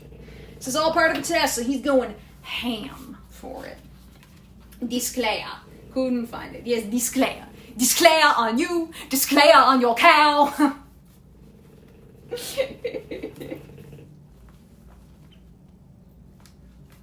Basically, that's what he's saying. He's laying it on thick. We are still fighting it, no end in sight, and battling forces we outnumber, by far. Say that Trojans and Argives both agreed to swear a truce, to seal their oaths in blood, and opposing sides were tallied out in full. Count one by one the Trojans who live in Troy, but count our Achaeans out by 10-man squads. And each squad pick a Trojan to pour its wine. Many Achaean tens would lack their steward then. That's how far we outnumber them. So yeah, he's doing a big exaggerate. You know, again, we're laying it on thick. I'd say, Achaeans to Trojans. The men who hail from Troy, at least. But they have allies, called from countless cities. Fighters brandishing spears who block my way, who throw me far off course. Thwarting my will to plunder Ilium's ragged walls. And now, 9 years of almighty Zeus have marched by. Our ship timbers rot. The cables snap and fray. And across the sea, our wives and helpless children wait in the halls. Wait for our return. And our work drags on, unfinished as always, hopeless. The labor, did I already read that bit? Oh yeah, swear a truce, seal their oaths in blood. Forgot to mention, an animal victim slain to confirm a solemn oath is usually done so by cutting it through. Fun fact. I think we've already talked about that though. I should keep a better eye on like what line numbers I need to. Okay. The labor of war that brought us here to Troy. Our work drags on, unfinished as always, hopeless. The labor of war that brought us here to Troy. So come, follow my orders. All obey me now. Cut and run! Sail home to the fatherland we love. We'll never take the broad streets of Troy. Flee! Flee for your lives! Sorry, it was too easy. I had to do a Denethor reference. Testing his men. But he only made the spirit race inside their chests. All the rank and file who'd never heard his plan. Again, remember, they don't know this is a trick. Nepietekna, the specification of our baby children. It's been 9 years, they're not babies anymore, but they remember them as such. It's a nice touch by Homer and Agamemnon. It is. Again, look, the man has good rhetoric. He's just underestimated how low the morale is here. I mean, let's remember in our introduction, we talked about the idea of morale and how important that is. Remember, Napoleon said morale is 3 times more important, or like 3 times more important than materiel. Morale means more than just about anything, and he has deeply underestimated how low the morale is. All the rank and file who'd never heard his plan, and the whole assembly surged like big waves at sea, the Icarian Sea when east and south winds drive it on, blasting down in force from the clouds of Father Zeus, or when the west wind shakes the deep standing grain with the hurricane gusts that flatten down the stalks. Yeah, they are really about to cut and run. And these comparisons we're making here are beautiful. We're talking about all these different winds, the south wind, the east wind, the west wind. These are the anemoi, the wind gods, the winds themselves. Yeah, well, if you say so, say less. I'm out. Peace out, bitches. I mean, they're going nuts. This is being described as very turbulent, very messy. Now, the 4 winds, the anemoi, are ascribed a cardinal direction from which the winds came. So, Boreas, the north wind, comes from the north. He was said to be the bringer of cold winter air. He's said to be the harshest of the anemoi. He's best known for his kidnapping of the Greek princess Oreithyia. There's a Y and an I and an A. Mariana, help me here. Oreithyia? I'm not real sure. I'm going to throw that to Mariana because it's a very strange pronunciation. With whom he fathered the Boreads, Tethys and Calais. They feature, I believe, in the story of the Argonauts, if I'm thinking of the right ones. You then have Notus, the south wind. He's said to be the bringer of late summer and autumn storms. Only when Mariana feels like it. We have Zephyros, the west wind, the bringer of light spring and early summer breezes. Usually he is noted... Oreithyia, I guess. Yeah, that's what I thought. The YIA was throwing me off. So Zephyros is usually noted as the gentlest of the winds in comparison. He has numerous different wives across the sources. I mean, sometimes it's Iris, sometimes it's Chloris, sometimes it's Kalino. Like, he gets around. Zephyros gets around, basically. Yeah, that's kind of what I figured. And then finally we have Eurus, the east wind, who's not associated with any particular season. There's very little mythos about Eurus. The anemoi, these winds, are the children of Eos and her husband Astreos, who's the dusk. Now in Odyssey, we know they are seen as being subject to, or at least kind of kept contained by Aeolus on Aeolia. Yeah. And in art, the anemoi are sometimes portrayed as literal, either gusts of wind, or they are personified as winged men. Sometimes they are even depicted as horses that are kept in the stable of Aeolus. And part of that comes from actually Pausanias, our great buddy Pausanias, notes that the Spartans would actually sacrifice a horse to the winds on Mount Taygetos. So there's a lot of kind of different imagery associated with them, but that's why we're mentioning the wings. We're talking about something turbulent. Stuff's being kicked up. It's all chaotic. Everything just descended into chaos. Like, everyone's screaming the room is on fire. Zephyrus, the guy who killed Hyacinth, the same guy. The wind, I do believe that's Zephyros, but I'm not, I believe so. Again, if you want, was that the north wind? Boreas? I don't, you'd have to check, I'm not real sure. But that's who, we're describing all these winds in that way. Basically, this is absolute chaotic. How did that end up in the wrong spot? That's, that was a mistake on mine. Anyway. So the massed assembly of troops was shaken now. They cried in alarm and charged toward the ships, and the dust went whirling up under rushing feet as the men jostled back and forth, shouting orders. Grapple the ships! Drag them down to the bright sea! Clean out the launching channels! Shrill shouts hitting. Is there a special association with the wind and horses for horses to be sacrificed? Just that they get depicted that way? It's just that sometimes they are depicted as horses. That's the only connection I can think. There's no real connection beyond that. They just choose to be a horse. Maybe it has to do with swiftness. None that I know enough about.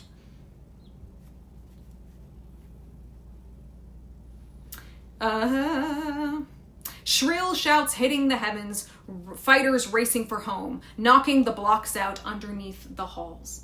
And now they might have won their journey home, the men of Argos fighting the will of fate. Yes. Now, again, this is important, the idea of fighting the will of fate. Like, you ain't supposed to be leaving yet. Oh, shit. God, this is a very old copy of the Iliad. I have a whole other one I guess I'll have to bring out, since this one's very much falling apart. The various leaders and heroes, again, the plan was, I'm gonna tell them to cut and run. You basically rally them back. But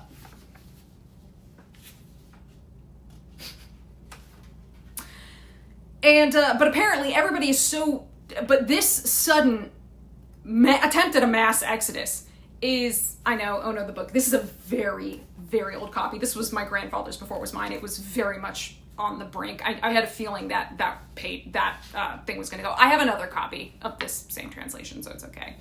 But these leaders and heroes who are supposed to be rallying everybody are so dazed and sort of disoriented by this sudden breaking up of the assembly, like everybody running helter-skelter and rushing to the boats in this shouting masses. They can't do the follow-up. They can't do the, hey, wait, no, guys, no, stop, we're totally gonna take Troy. Like, they can't even do that. Like, it's so chaotic, and it was so sudden. Nobody thought it was just gonna be immediate break, everybody run. Like, so what we're gonna have here is, obviously, we need a god. This is the point, we need a bit of a deus ex machina. We need a goddess intervention, okay? Look, it becomes necessary to untangle this absolute chaotic mess that's happening. Because, again, that Agamemnon had intended, you gotta protest against this speech I'm giving, so they don't actually cut and run like this. Except everybody did it so suddenly. The great irony is, again, I did mention, our favorite man is going to be taking center stage. It will be only Odysseus who actually is going to seem reluctant to leave. Great irony, I know.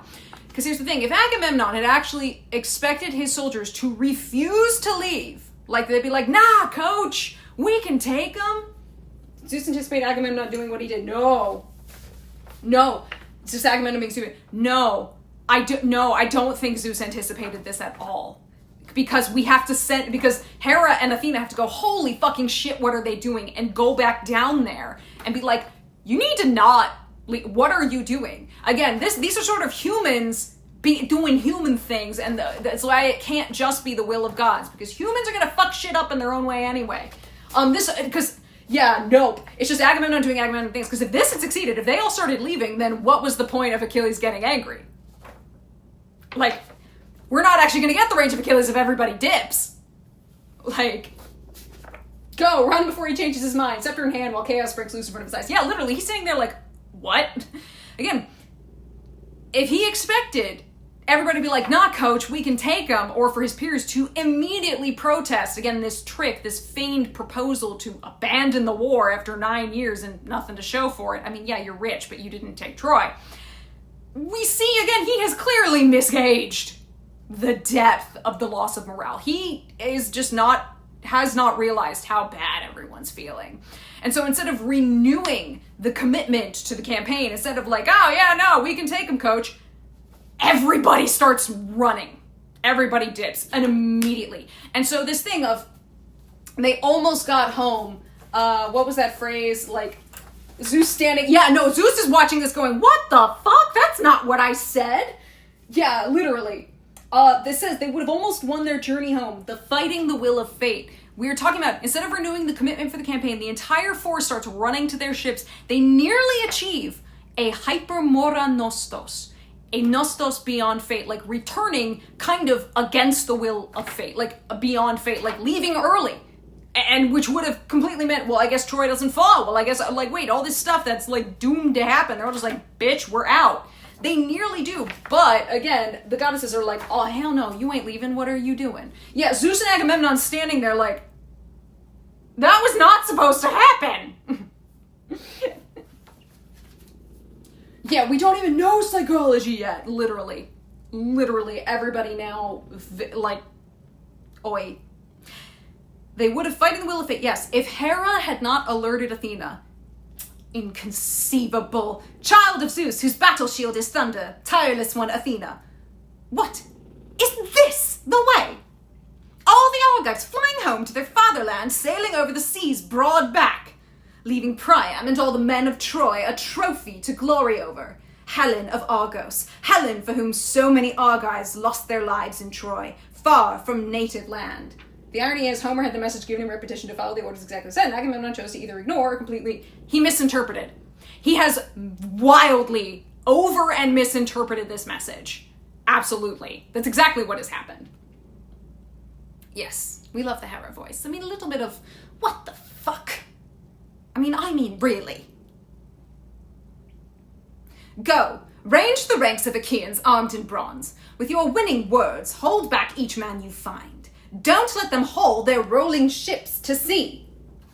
I loved that phrase. I wanted to talk about the sailing over the sea's broad back, because the way the reason you go for that image is when the sea waves are at rest, this monstrous mass that is the sea just kind of looks like the top of the arch, essentially them looking at the horizon. It is slightly curves, the broad back of the sea. I just think it's a great image.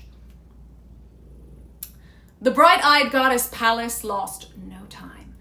So, our bright-eyed goddess Pallas, these lines, we got Athena. Athena enters the chat. These lines inaugurate our earliest of Athena's interventions on behalf of Odysseus in Homeric poetry.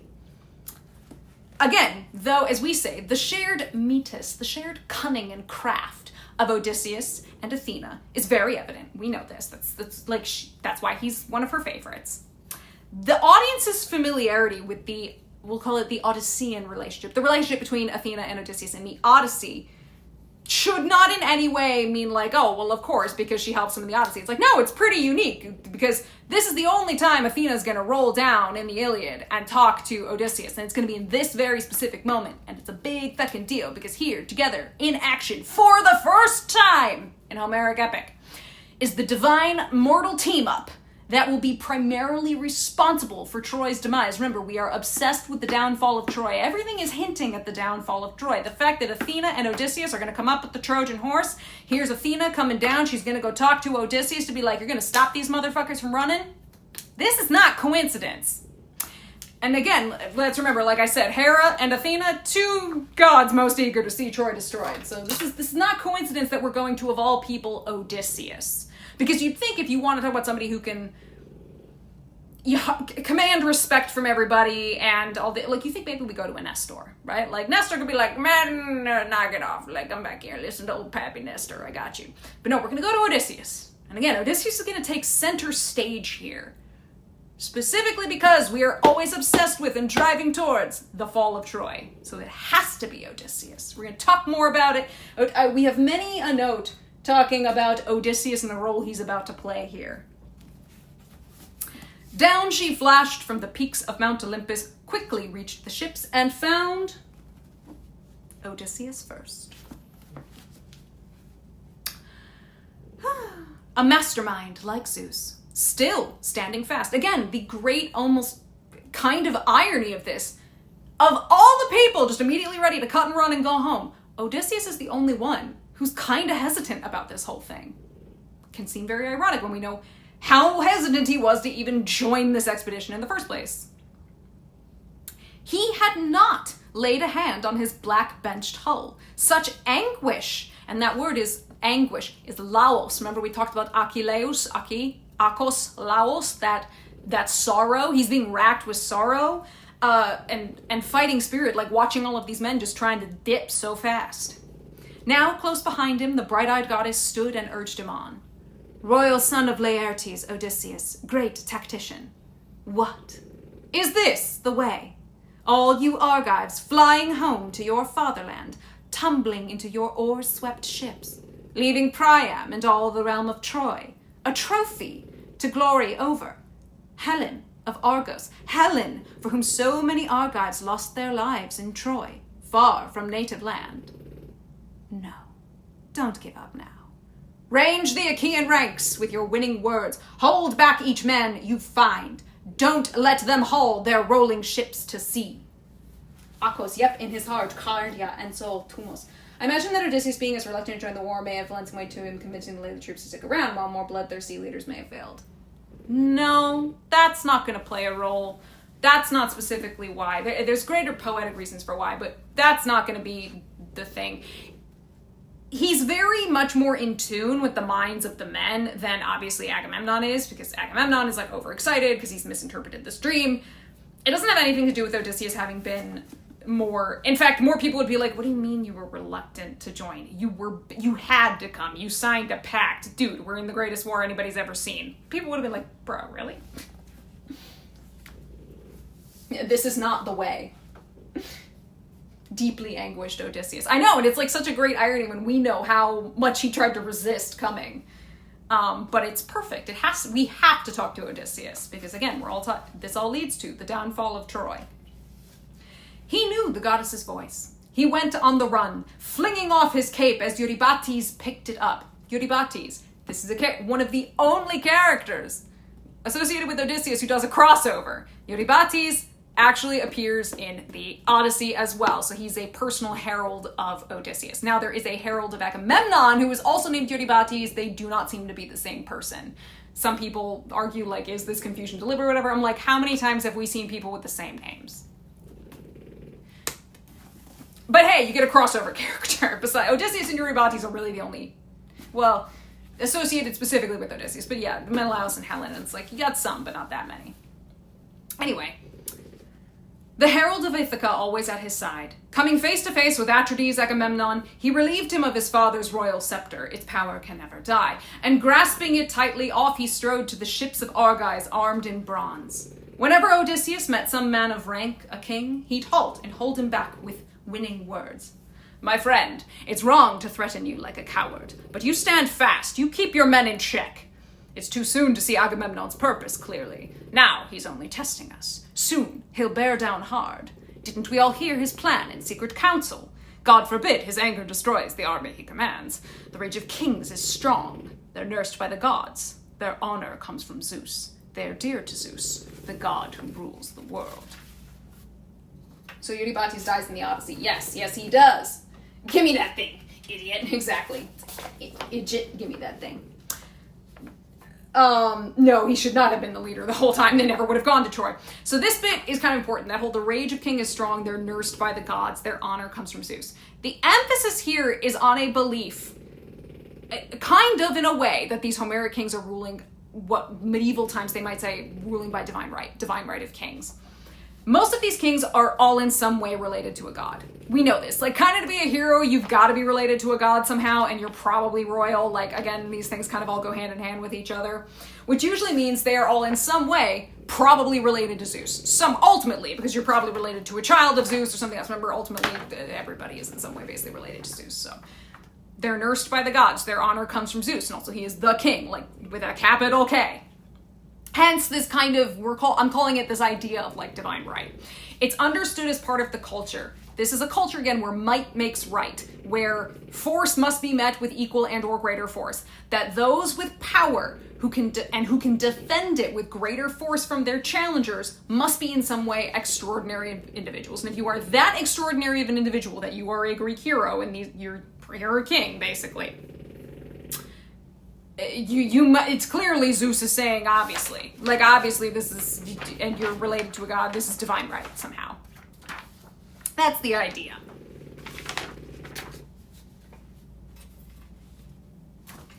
Elite warrior. I mean, yeah, elite warrior, king, warlord, same idea. Anyway. When he caught some common soldier shouting out, he'd beat him with the scepter, dress him down. You fool, sit still. Obey the commands of others, your superiors. You deserter, rank coward. You count for nothing, neither in war nor in council. How can all Achaeans be masters here in Troy? Too many kings can run an army, mob rule. Let there be one commander, one master only, endowed by the son of crooked-minded Cronus, with kingly scepter and royal rights of custom, whatever one man needs to lead his people well. By beating him with the scepter, does this mean a quick hard smack to get their attention or more? Right now we're talking a quick hard smack, being like, God damn it, get, sit down, damn it. Now, is he gonna go much harder on somebody else? Yes, right now it's just a quick little smack with the fancy stick. Somebody else is gonna get more than a smack with the fancy stick, but we're not there yet. We're almost there yet. So he ranged the ranks, commanding men to order, and back again they surged from ships and shelters, back to the meeting grounds with a deep pounding din, thundering out as battle lines of breakers crash and drag along some endless beach, and the rough sea roars. The armies took their seats, marshaled into ranks. But one man, Thersites, still railed on, non-stop. His head was full of obscenities. Excuse me.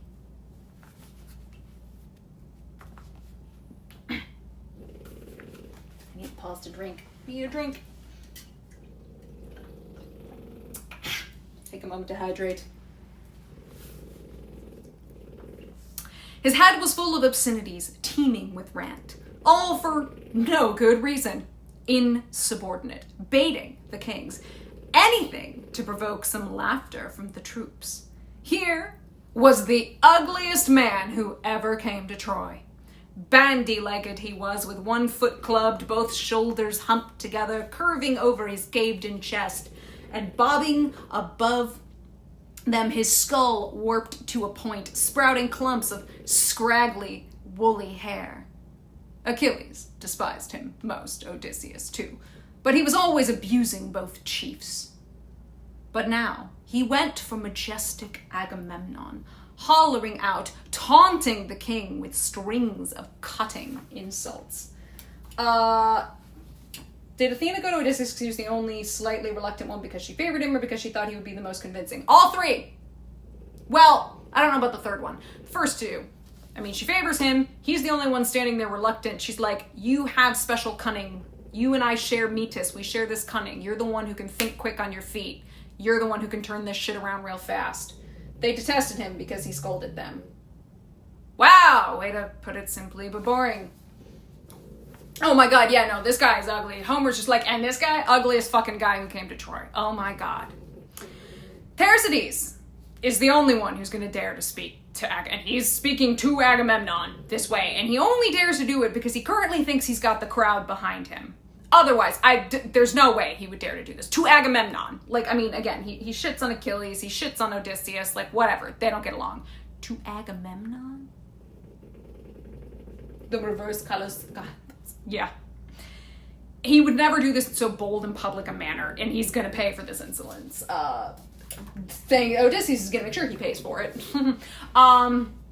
And everybody's gonna, and Mariana's already thinking of my absolute, slapstick comedy right there. He's gonna pay for it, did I mention? And what we see here, another failure to read the room. Yeah, Thersites is like, everybody's like, shut the fuck up, bruh. Like, seriously? Okay. Like, alright.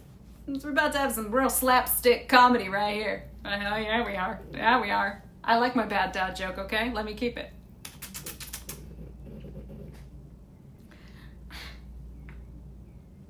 Still moaning and groaning, mighty Atrides. Why now?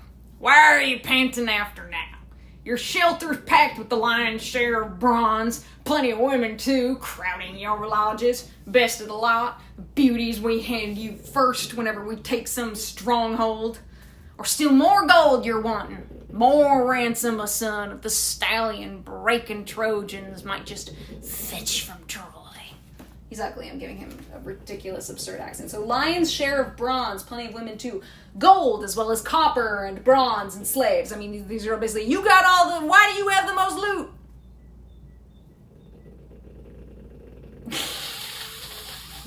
I know. They're like, you have the most loot. Why do we gotta listen to you? You got the most shit. Now, keep in mind, this is a bit about gold. Gold was actually pretty rare in Greece prior to the Persian Wars. But it was very abundant in Asia Minor, which is where Turkey, I mean, this is where Troy is, we're in Asia Minor. So when they're getting all of these, we talked about the idea of paying ransoms for people, which we're going to see a couple instances of Trojan warriors being like, hey, spare my life, basically ransom me off. They're getting paid in gold. Gold's a big deal because there's not as much of it in Greece, especially compared to, less in Greece compared to Asia Minor. Now, of course, our great enemy of everything, which is Schliemann, did discover a lot of numerous gold treasures in his digs at both Hissarlik and Mycenae, so gold did make its way to Greece during the Bronze Age, likely via trade, raid, or conquest. Why is Agamemnon the leader of the Achaeans of the whole war, if not for his pride, but his brothers? I don't understand the question, because he's the most powerful of them. He has the most land, he's bringing the most ships, he's bringing the most people, he is the most powerful of all of them. Digs. Yeah, these digs. Digs is a generous term. Now, our another hero drags him back in chains. Or, young woman, is it? Spread and coupled, a bed down for yourself apart from the other troops. How shameful for you, high and mighty commander. Lead the sons of Achaea into bloody slaughter. Sons? No, my soft friends. Wretched excuses. Women, now men of Achaea. Home we go in our ships. Abandon him here in Troy to wallow in all his prizes. He'll see if the likes of us have propped him up or not. Look, now it's Achilles. Whew, excuse me. A greater man, he disgraces, seizes, and keeps his prize, tears her away himself. But no go on Achilles. Achilles lets it go. If not, Atrides, that outrage would have been your last. So, Thersites taunted the famous field marshal. Basically, Thersites thinks he's Achilles. He's like, I can talk back to Agamemnon, and everybody's like, what is this ugly ass motherfucker doing?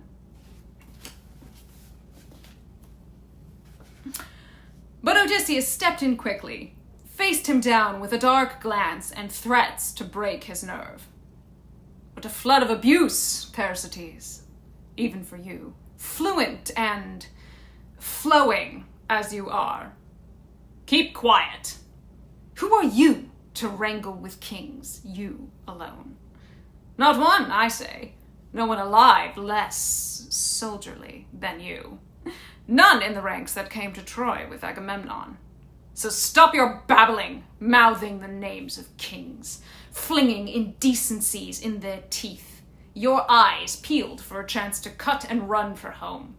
We can have no idea, no clear idea at all, how the long campaign will end, whether Achaea's sons will make it home unharmed or slink back in disgrace.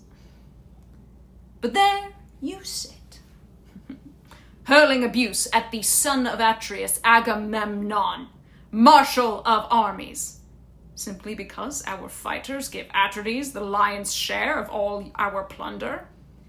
You and your ranting slander, you're the outrage. I tell you this, so help me, it's the truth.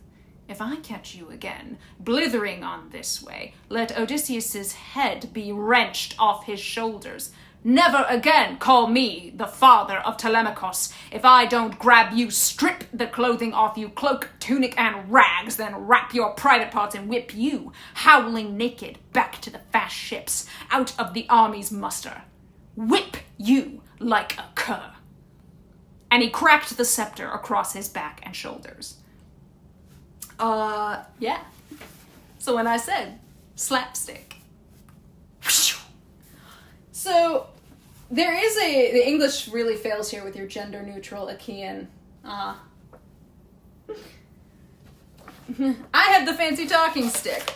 Whack! I mean, he gives him a whack on this one. This is not a light little like get in there tap. This is a whack.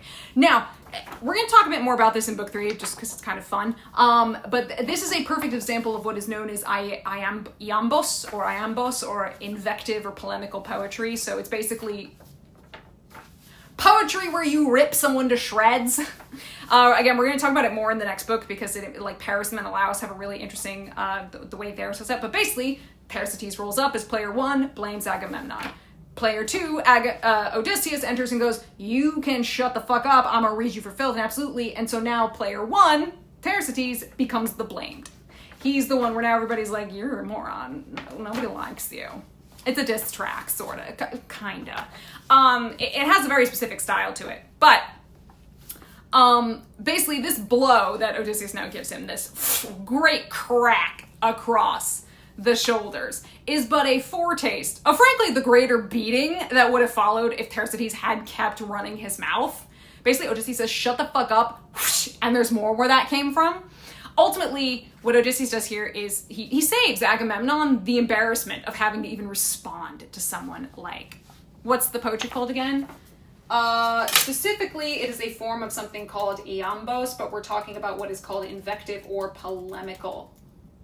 Oh, god damn it, no, don't. Sorry, I don't know why it corrected that. Why? Oh, it's translating it, sorry. That's why I'm seeing that. I don't know why it's automatically translating that. It's also called, it's a part of what is known as invective and polemical poetry, or polemic poetry. But iambos. Sorry, I was like, why did it change my word? And I realized it was trying to translate it for me. Very weird. It's talking shit. I know. It was just very strange. So basically, he's sparing Agamemnon to even have to respond to somebody like Thersites. And so with these words and blows, he puts a definitive end to what has begun as a mutinous incitement, and he wins the soldiers' approval. We're going to see the soldiers are like, heh, fuck you, Thersites. Like, then nobody's really siding with him. Now, it's important to note, what we're seeing here is that, Agamemnon, Odysseus is giving Agamemnon pretty valuable support here. Pretty big deal. I mean, he's really defending Agamemnon here. He's, throughout this assembly, he's going to keep doing it. But what it really does, kind of on the outside, is we see like, oh yeah, great support, but what it's emphasizing is there's clearly, what has happened is a moment of absolute crisis in leadership, which we saw begin in book 1, when Achilles challenged Agamemnon's authority. There's a crisis in leadership, there's a crisis in morale. Everybody's basically on fucking knife edges. Everybody's near their breaking point, and it's been a true crisis. And so Agamemnon, who normally would probably be enough to hold it all together, I mean, he is Agamemnon. He's the there's a Greek phrase I'm forgetting of what he gets called. Is Palamedes also likely beat with the same? No, Palamedes was killed for treason that he technically didn't even commit. How do I spell what? Parasites? Parasites? How do I spell what?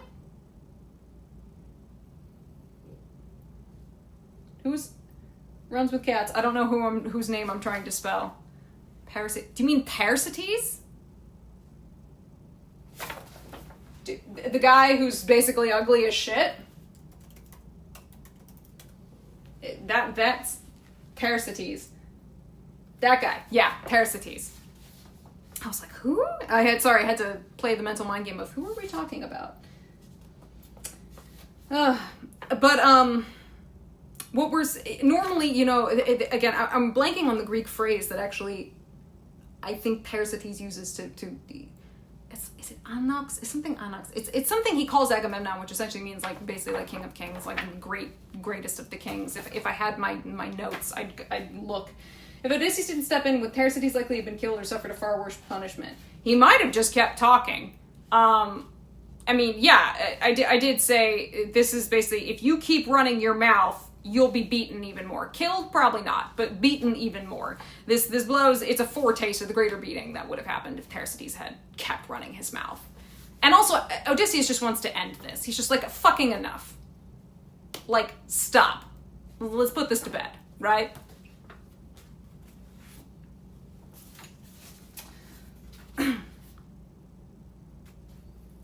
The rascal doubled over, tears streaking his face, and a bloody welt bulged up between his blades under the stroke of the golden scepter studs. He's a poimena laon? No, it's Anaxandri. You know what? Hold, please. I'm gonna go get my book that's got a bunch of notes on articles that I've read. Hold on. Wait, Peg.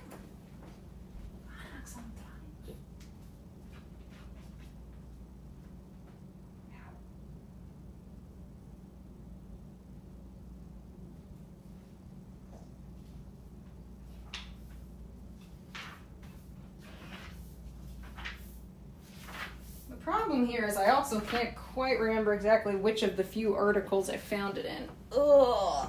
Oh, God. Yeah. Sorry, I took a spectacular fall on the ice on Thursday, so basically my tailbone is a little... is it in here? No, actually, I think it is in here. What is the phrase? Not there's a phrase we use for Agamemnon. The problem is I don't remember exactly where it was.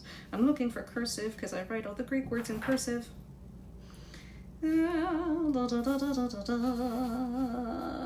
the ankle, my tailbone. It's very dumb.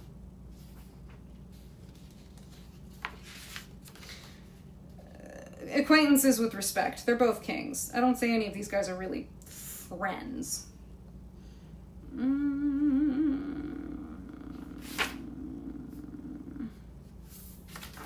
Huh. Maybe it's in here. I know. I take many a note, so sometimes it takes, and I don't always remember where certain phrases come from, which is pretty dumb. I should probably pay more attention to that.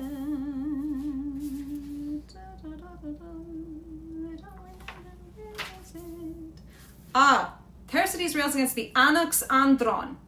Anaxandron, Lord of Men. That's the phrase I was looking for. So again, yeah, it's not too bad. It's just sore and very bruised. Anax of Men, Anaxandron. Mariana got there for me. That's what I was looking for. I was like, Anaxandra. As I was walking away, I'm like, Anaxandra. It's something like that. I knew it was a double A. Yes, Anaxandron. Lord of Men. Like, he's the king of kings, basically. This is the dude who's the big in charge. Woo! There we go. That was the one. Anyway.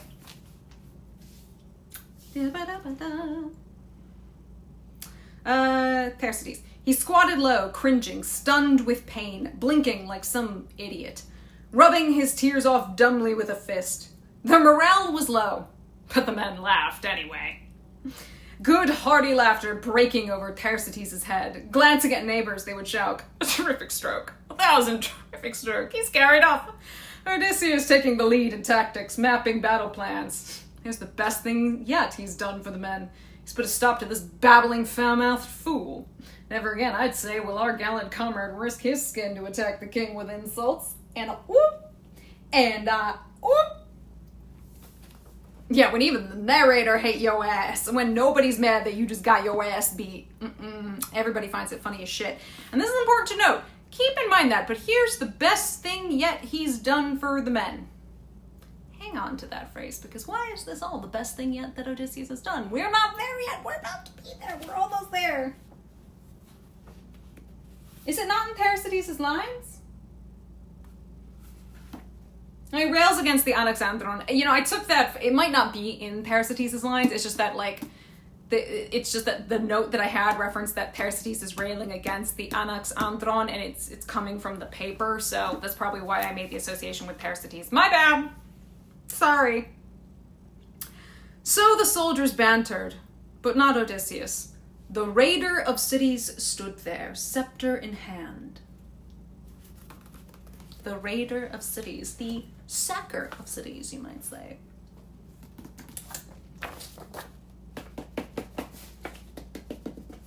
The Toliportos, Odysseus. Never get to talk about this fun epithet. Toliportos. Here we make use of the great epithet, Toliportos, sacker of cities, raider of cities, for Odysseus. And in such a way, now remember we said this was the greatest thing he's done for the men, because we are continuing our Iliad's constant forward gaze to the sacking of Troy. Troy should be uppercase. That is a proper noun. Why didn't I catch that?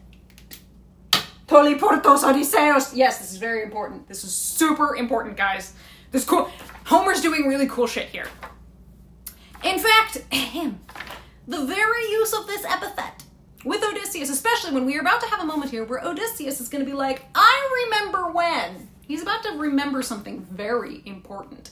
And that's a prophecy that was done by Calchas. Remember, our forever doom and gloom prophet. He never brings good news. At Aulis, which is, remember, where we Iphigenia, which will foreshadow specifically Odysseus's role in Troy's destructions. Not just the destruction of Troy, but the crucial part of Odysseus with relation to the destruction of Troy. You know why? Because here in Iliad, we recollect, we remember, we reference 0 earlier campaigns directed by Odysseus. And yet, the Iliad still chooses to call him Toliportos. And yet, again, we're like, wait, he's Toliportos, but what city, like he's never directed a campaign to sack a city? And yet he's sacker of cities? Therefore, for Odysseus, and the use of this epithet, of calling him Toliportos Odysseus, it must be what is known as proleptic, and has some implication for the future. Now, proleptic means essentially it's occurring out of time. Basically, we're calling him sacker of cities before he's actually sacked the city. It's being used as foreshadowing. It is foreshadowing that he is not only a sacker of cities, he's going to be sacker of the city. He's going to be sacker of Troy. All because he the guy who's going to come up with the plan. He the guy who's going to execute the plan. Right? Now, on its own, Toliportos very aptly describes, like, war gods, earlier heroes whose exploits, you know, kind of belong in the past, so like Heracles and all those others. I mean, Heracles sacked Troy. And he did it in like a week. Took him almost no time at all. It's ridiculous. I mean, technically, so did Ajax's dad, Telamon. Telamonian Ajax. Telamon was with Heracles when he sacked Troy. Again, tiny force of people, but they had the guy. So they did in a fraction of the time when it took 1,000 ships 10 years. It's ridiculous. And this also describes Achilleus. Achilleus is actually the only contemporary of Odysseus who shares the epithet of Toliportos. He's kind of our Iliadic sacker of cities, like par excellence. He's like, because we come to understand that despite his own conquest of 23 cities before this moment with Achilles has had, you know, he's directed raids on 23 cities. But Achilles will never sack Troy. But you know who will?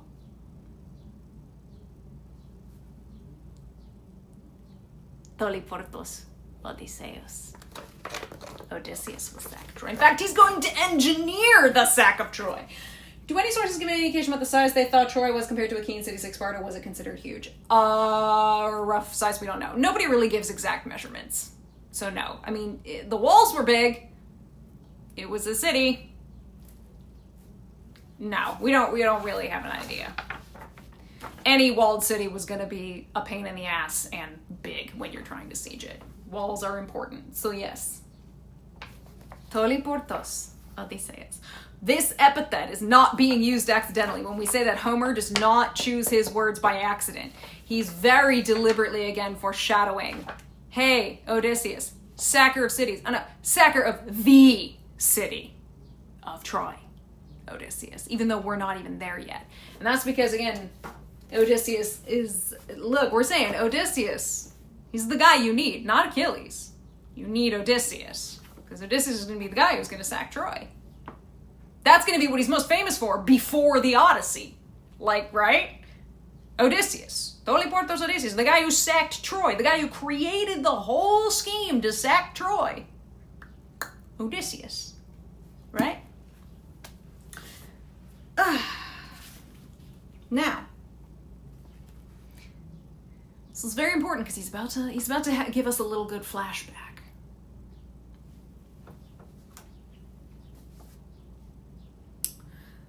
The raider of cities stood there, scepter in hand, and close beside him the great gray-eyed Athena rose like a herald, ordering men to silence. All, from the first to the lowest ranks of Achaea's troops, should hear his words and mark his counsel well. For the good of all, he urged them. Agamemnon, thou, my king, the Achaeans are bent on making you a disgrace in the eyes of every man alive. Because of how Odysseus loses his Kleos in the Odyssey, does he lose the epithet sacker of greater cities? No, he's still known to that, but his Kleos is ultimately going to be known more for the Odyssey than it is the sacking of Troy. No, he's still going to be Toliportos Odysseus. No, he's still a sacker of cities. He still did sack Troy, but like the Odyssey, his Nostos is going to be the thing that really defines him more so than engineering the Trojan horse. Because the Odyssey is just so bonkers.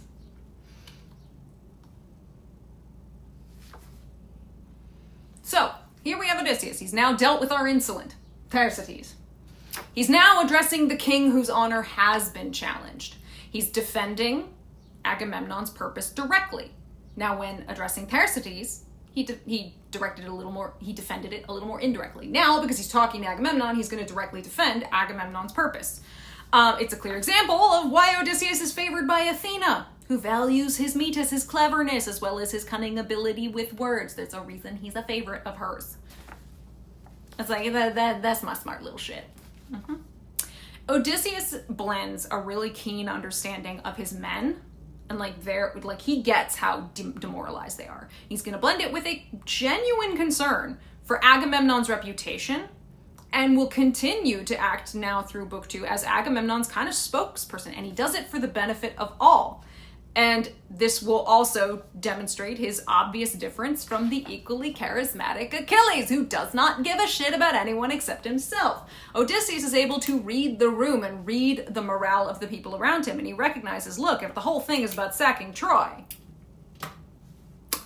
here's the guy who's in charge. He's the guy who we should be that's the guy we gotta deal with. Achilles is like, me. And that is why Achilles will never sack Troy. But Odysseus will. Sorry,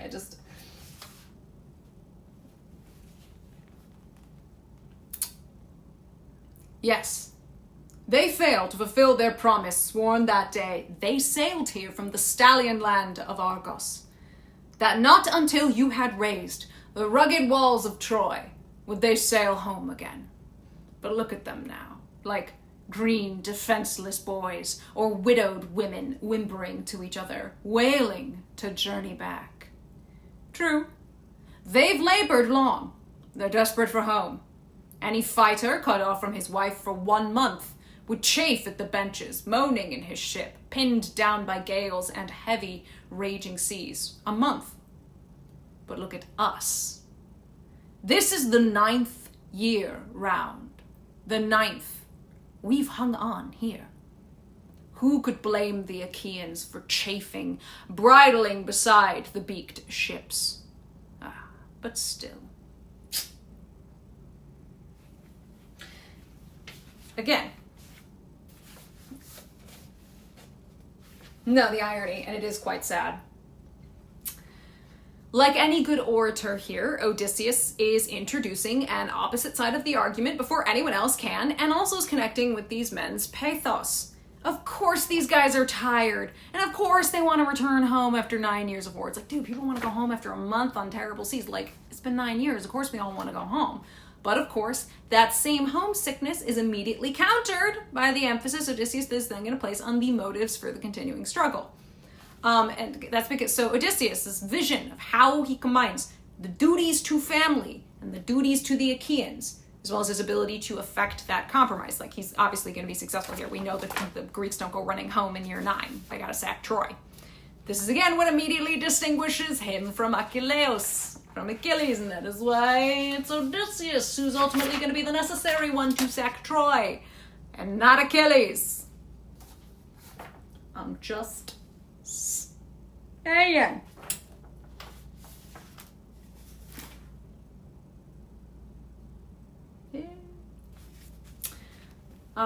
But still, what a humiliation it would be to hold out so long and to sail home empty-handed.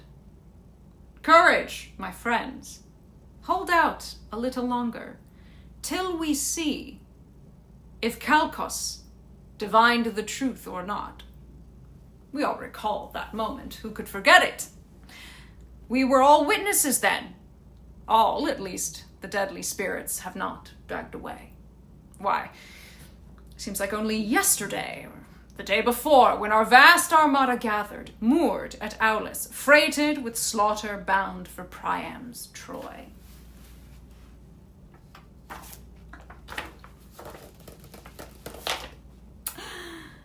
This, by the way, what we're about to read, this whole memory we're about to recall, is the climax of Book 2's particular obsession with the theme of sacking Troy, which is Odysseus' recollection of this prophecy of Calchas at Aulis. Because ultimately the audience knows, remember, this audience knows that Agamemnon, despite this nearly failed test, will sack Troy. And he'll do it without Achilles. Because even while Book 2 here, right now, we are setting the stage for Achaean setbacks, for Greek setbacks, right? And the necessity of Achilles' return. Like, yeah, we're setting the stage for the Greeks are going to suffer and we need Achilles to come back. It's also looking beyond that. This is the tale of Iliad. This is the tale of Troy. It's not just about Achilles. We're looking past the death of Achilles to the inevitable fall of Troy. And this is where we have to talk about the role of Odysseus. The fact that it is Odysseus who's the one who's going to recall this prophecy. Now, this prophecy, it basically, that Calchas said, is Troy's going to fall in the 10th year. You'll take Troy in the 10th year. That's the summary of the prophecy we're about to read. But I want to go through all this first. What we have just witnessed is this idea that Agamemnon cannot look beyond this current day. Remember, he misinterpreted that dream to say, oh, I'm taking Troy today. It's happening today. Today, right here, right now. Yeah. But Odysseus really, in a kind of stunning turn, becomes almost like a prophet. He takes the almost prophet-like role because he's going to recall an incident from the beginning of the war 9 years ago in order to anticipate and foreshadow the future conclusion of the war. And again, this is all saying, what Agamemnon doesn't recognize is precisely what the audience already knows, that Agamemnon will destroy Ilion in the future, but only with the aid and metis of Odysseus. Everything that Odysseus does and says here in Book 2, in this assembly, foreshadows his preeminent role in Troy's fall. So not just the fall of Troy, but how important Odysseus is to the fall of Troy. Because this prophecy that Odysseus is going to recall, where he's like, hey, yeah, didn't remember Calchas said we're taking Troy in the 10th year. So that, plus, there's a portent they also see involving birds. It may or may not come true. But Odysseus' recalling it succeeds in keeping the Greeks at Troy to test. Remember, everybody's ready to cut and run, but because he's reminding them of all this, they're like, well, yeah, the prophet did say that. The prophet usually isn't wrong. So I guess we hold out for, however many months really they have left, because we're in the 9th year. It's not really a full year. The Ithacan king, Odysseus. Did Odysseus have a feeling Agamemnon was misinterpreting his dream after hearing the plan? No. No, he doesn't know. None of them know. None of them had the dream. None of them know. They can't judge. They don't know. The only way you know is, what's the outcome? No, Odysseus is not playing, he's not playing 6D chess going, oh, Agamemnon obviously misinterpreted this, what a dum-dum. No, they don't know. They all are like, hey, cool, great, let's go, let's test it. If it's right, it's right. If it's wrong, it's wrong. And he's like, well, we did still get the prophecy. We're going to take it in the 10th year. So, hey, we can't leave yet. We're prophesied to take it. And that's not a dream. That was coming from a prophet, and there's a portent involving birds. Odysseus is here. He's going to recall the only prophecy in Iliad that both dates from the earliest years of the Trojan War, the very beginning, and also indicates the precise year in which it's going to be fulfilled. So it's the only prophecy that's coming from hey, where are we? We're in -0, of the war. And by the way, we know exactly when this prophecy is going to come true, in the 10th year. In the 10th year. So from here onward, Homer is making it very clear to his audience, and even to his own characters here, because obviously it's Odysseus telling the other characters, just how imminent Troy's destruction is in the Iliad. We're in year 9. It's set to fall in the 10th year. How many months are we into year 9? I don't know. So Troy's downfall is coming pretty damn soon, guys. It's right around the corner. FYI, remember that prophecy. Remember, this is Odysseus who's remembering it, because Odysseus is going to be the one who comes up with the plan. He's the guy with the plan. Because here's the thing. Again, as much as the plot of this is Achilles' rage, and, Achilles' return to battle and his subsequent revenge on Hector and all of that in the second half isn't going to bring the war to an end. It's also not going to fulfill Calchas' prophecy. So ultimately, Achilles is not the one who's going to fulfill this prophecy by Calchas. Odysseus is. Homer gives Odysseus this kind of this real center stage kind of honor, this moment to recall Calchas' prophecy at Aulis, precisely because of the prophecy's pretty imminent fulfillment by Odysseus. Not that Odysseus knows that, but we, the audience, know that. We're all just like, he's gonna be the guy with the plan. Of course he'd know the prophecy, because he's gonna be the guy who's gonna make the prophecy come true. Where you might normally think why don't you have a Nestor doing it? But Nestor's not the guy who's gonna make the plan happen. It's Odysseus. Now, we say Odysseus he's not a prophet, he's not a seer, an augur, a diviner, he doesn't have any powers of Is Achilles already there in Aulis with the prophecies made? Yeah, I believe he is. Yes, because that's when they roll off the catalog of ships. It's part of why they roll off the catalog of ships. They're everybody was there. He says everybody was there except for those who basically are, everybody here would remember because everybody was there. Oh, except for the guys who are dead, because obviously they're not here to remember. So Achilles was already there in Aulis. Achilles don't care. Achilles is busy sulking in his tent. So yeah, Odysseus is not any kind of seer. He's not any kind of prophet. But he really does possess, here in this moment, the seer's ability to understand how both past and future affect the present. Really, unlike any other mortal in Homeric epic, so between Iliad and Odyssey, Odysseus is able to both predict and accomplish 2 of the most important achievements in Homeric poems. The sacking of Troy, and his own Nostos, which is, pretty dramatic. It's called the Odyssey. Did a whole poem about it. So, and that is why Odysseus is the one who's going to get to remember this prophecy and nobody else. It has to be Odysseus. It can only be Odysseus who's going to remember this prophecy that's by the way, we're taking Troy in year 10. God said it's going to happen. Of course Odysseus is the one who's going to remember this prophecy. He's the only one who can, and he's the only one who should deliver it to these men and convince them to stay to test its accuracy. It is, yeah, that was my point. Whether Achilles chooses to die at Troy or not, it is irrelevant, but relevant at the same time for the destiny of Troy. Yeah, exactly. It's like on a small scale kind of relevant, but on a large scale, no. Because ultimately, he's not going to be the reason Troy falls. Troy's going to fall because of Odysseus. It's good shit, guys. It's Homer being absurdly clever. Why, we were all busy then, milling around a spring and offering victims up on the holy altars, full sacrifice to the gods to guarantee success, under a spreading plane tree where the water splashed, glistening in the sun, when a great omen appeared. Now yes, plane tree, Plane, like airplane, plane tree. Fun fact, the plane tree, and I had to look up what in the heck this was, because I was like, is this a mistype? What in the heck is this? No, it is the Platanus orientalis, the oriental plane tree. It's known for its longevity and this like spreading crown that it has. It was highly valued in ancient Greece and Asia Minor. It often would shade springs and streams, as we're hearing described here.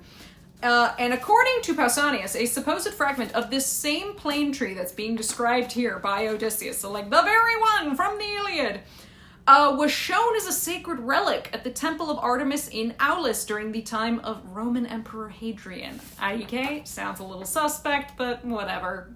Whatever. Ancient times, of course. You know, have your sacred relic.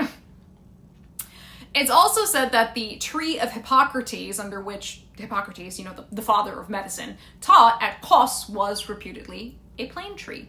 And in fact, a current tree that's on that site in Kos, it's circa like 500 years old, I think, maybe older. It's rumored to have been planted from cuttings of that original tree of Hippocrates. Again, is that true? IDK? We don't know, but they live a really long fucking time. There's a lot of villages in Greece that feature these plane trees in their main squares. They're often found again around like water springs. And in the past, these springs would serve as the village's main water source. So the trees are usually quite old, and that age is kind of a point of pride for these villages.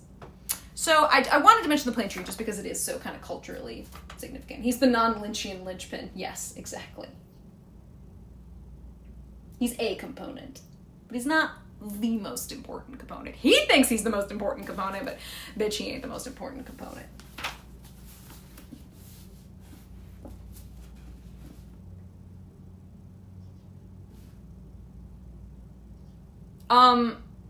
Neither, Nancy. He's remembering this because he was there and he heard it. He's not making up the prophecy. This prophecy is from a prophet named Calchas, or Calchas. Odysseus just like, hey, remember we heard that prophecy from Calchas. Like, look, that's what he said. We were all there at Aulis. Like, we were all prepping, getting ready to leave, and Calchas gave it the prophecy. Like, we all know it. This isn't... Don't mistake that Odysseus is suddenly making the prophecy up. No, he did not give the prophecy. He's just remembering the incident. Fitzgerald identifies the tree as a sycamore. Is that the same kind of tree? I don't think so. I don't believe so. I don't know enough about trees, to be honest. I don't think they're related. You can check. I honestly don't know. Look, if you're about to go to war and some guy says, hey, in the 10th year, you're gonna win, I think you'd remember it, considering you're about to go fight in that war. And some guy says, hey, in the 10th year, you'll win this war you're about to fight. I don't think you need a damn good memory for that. I think you would remember. It's pretty important info to hold on to. Sometimes called sycamore, but different family. Oh, good to know.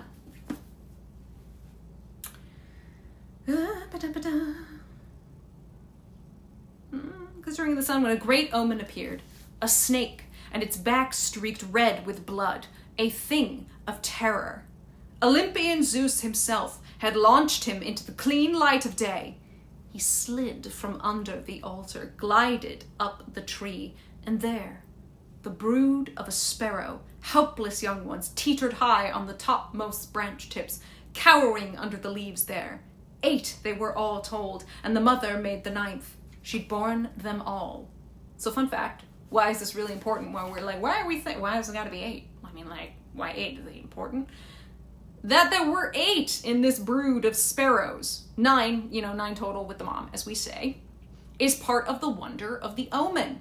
I guess apparently sparrows tend to generally lay only 4 or 5 eggs. So holy shit, what's she doing with 8? Damn, girl, you put into work, I guess. So the numbers receive prominence because the interpretation of the omen rests on the equal number of sparrows and years of war, right? Like we're gonna go, oh, 9 years you must go through.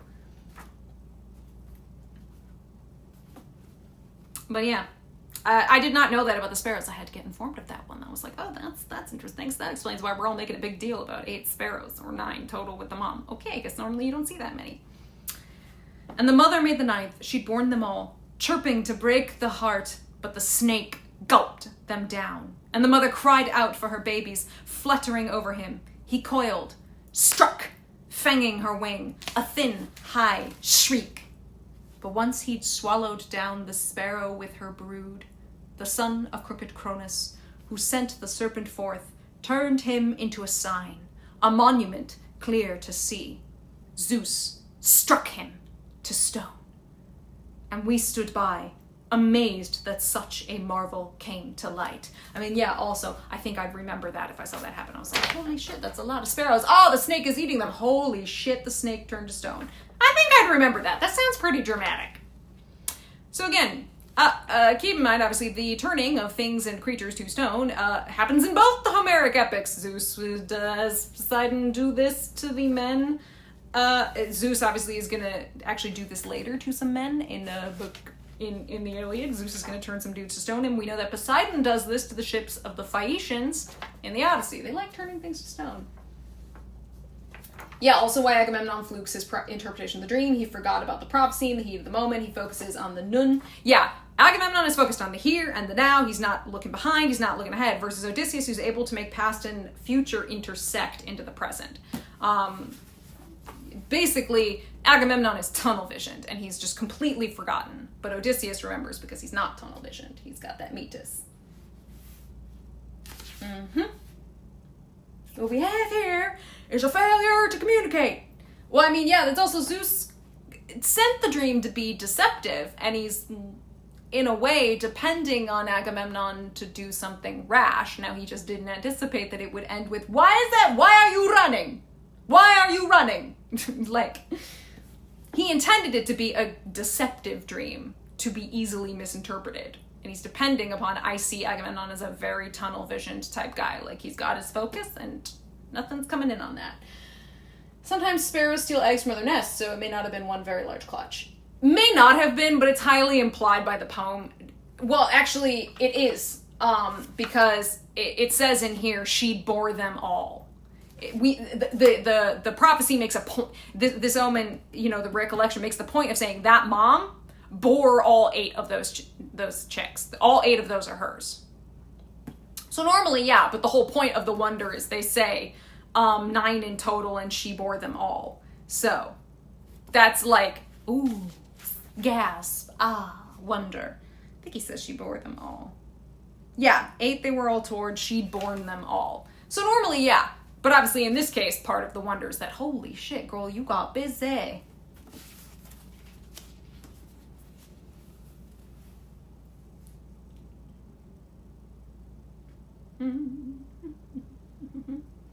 Oh, there we go. So then, oh no, that's okay. I mean, that's interesting information. In this case, that's part of the point. They're saying she bore them all. It'd be like, what? Oh my God. So then, when those terrible, monstrous omens burst in on the victims we were offering to the gods, Calchas swiftly revealed the will of Zeus. Why struck them now, my long-haired Achaeans? Zeus, who rules the world, has shown us an awesome sign, an event long in the future, late to come to birth, but the fame of that great work will never die. As the snake devoured the sparrow with her brood, 8, and the mother made 9th, she borne them all. So we will fight in Troy that many years, and then, in the 10th, we'll take her broad streets. So that day the prophet revealed the future, and now, look, by God, it's all come to pass.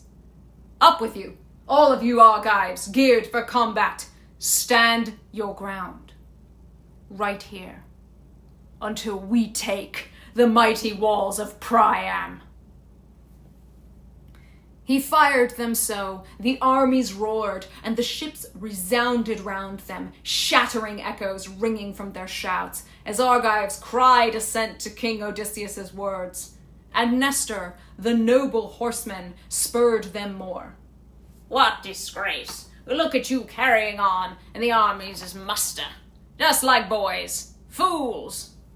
Not a thought in your heads for works of battle. What becomes of them now, the pacts and oaths we swore? Into the flames with the counsels, all the plans of men.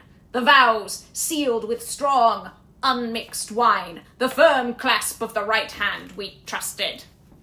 Wine! Time to talk about wine. Briefly talking about wine. In the most solemn of sacrifice, the wine, as we see, unmixed, it was not diluted. It was wine concentrate. By God, invoke Zeus or all gods. Yeah, all the gods. By the gods, really Zeus. You're usually invoking Zeus, the king. But it is important to remember in general, when you're drinking wine, you do not drink undiluted wine. You always drink it diluted in everyday circumstances. Generally, the ancient Greeks would dilute their wine with proportions of water to wine of 3-1 or 3-2. That's generally how they did the dilution. Because the snake is then turned into stone. He goes, the fame of the work we do, will never die. I know, Calchas, just... a man knows how to use his moment. So yes, important to remember that about wine. When you're swearing solemn oaths, yes, we use the undiluted wine. But if you're just drinking it, you and the lads, you fucking dilute the shit out of that, okay? 3-1 or 3-2, water to wine. Dilute the shit out of that. Yes, that's important in the Odyssey. Odyssey Book Club, we talked about that. Oh. Do I get the whole chair? It's for me? Thanks. I'm taking it. Oh. There you go. Anyway. Calchas is a killjoy, but he knows what he's doing. I know. Exactly.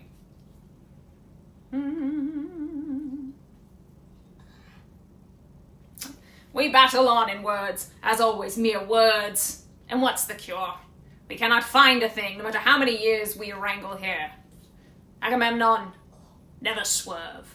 Hold to your first plan of action. Lead your armies headlong into war. The rest of them, let them rot.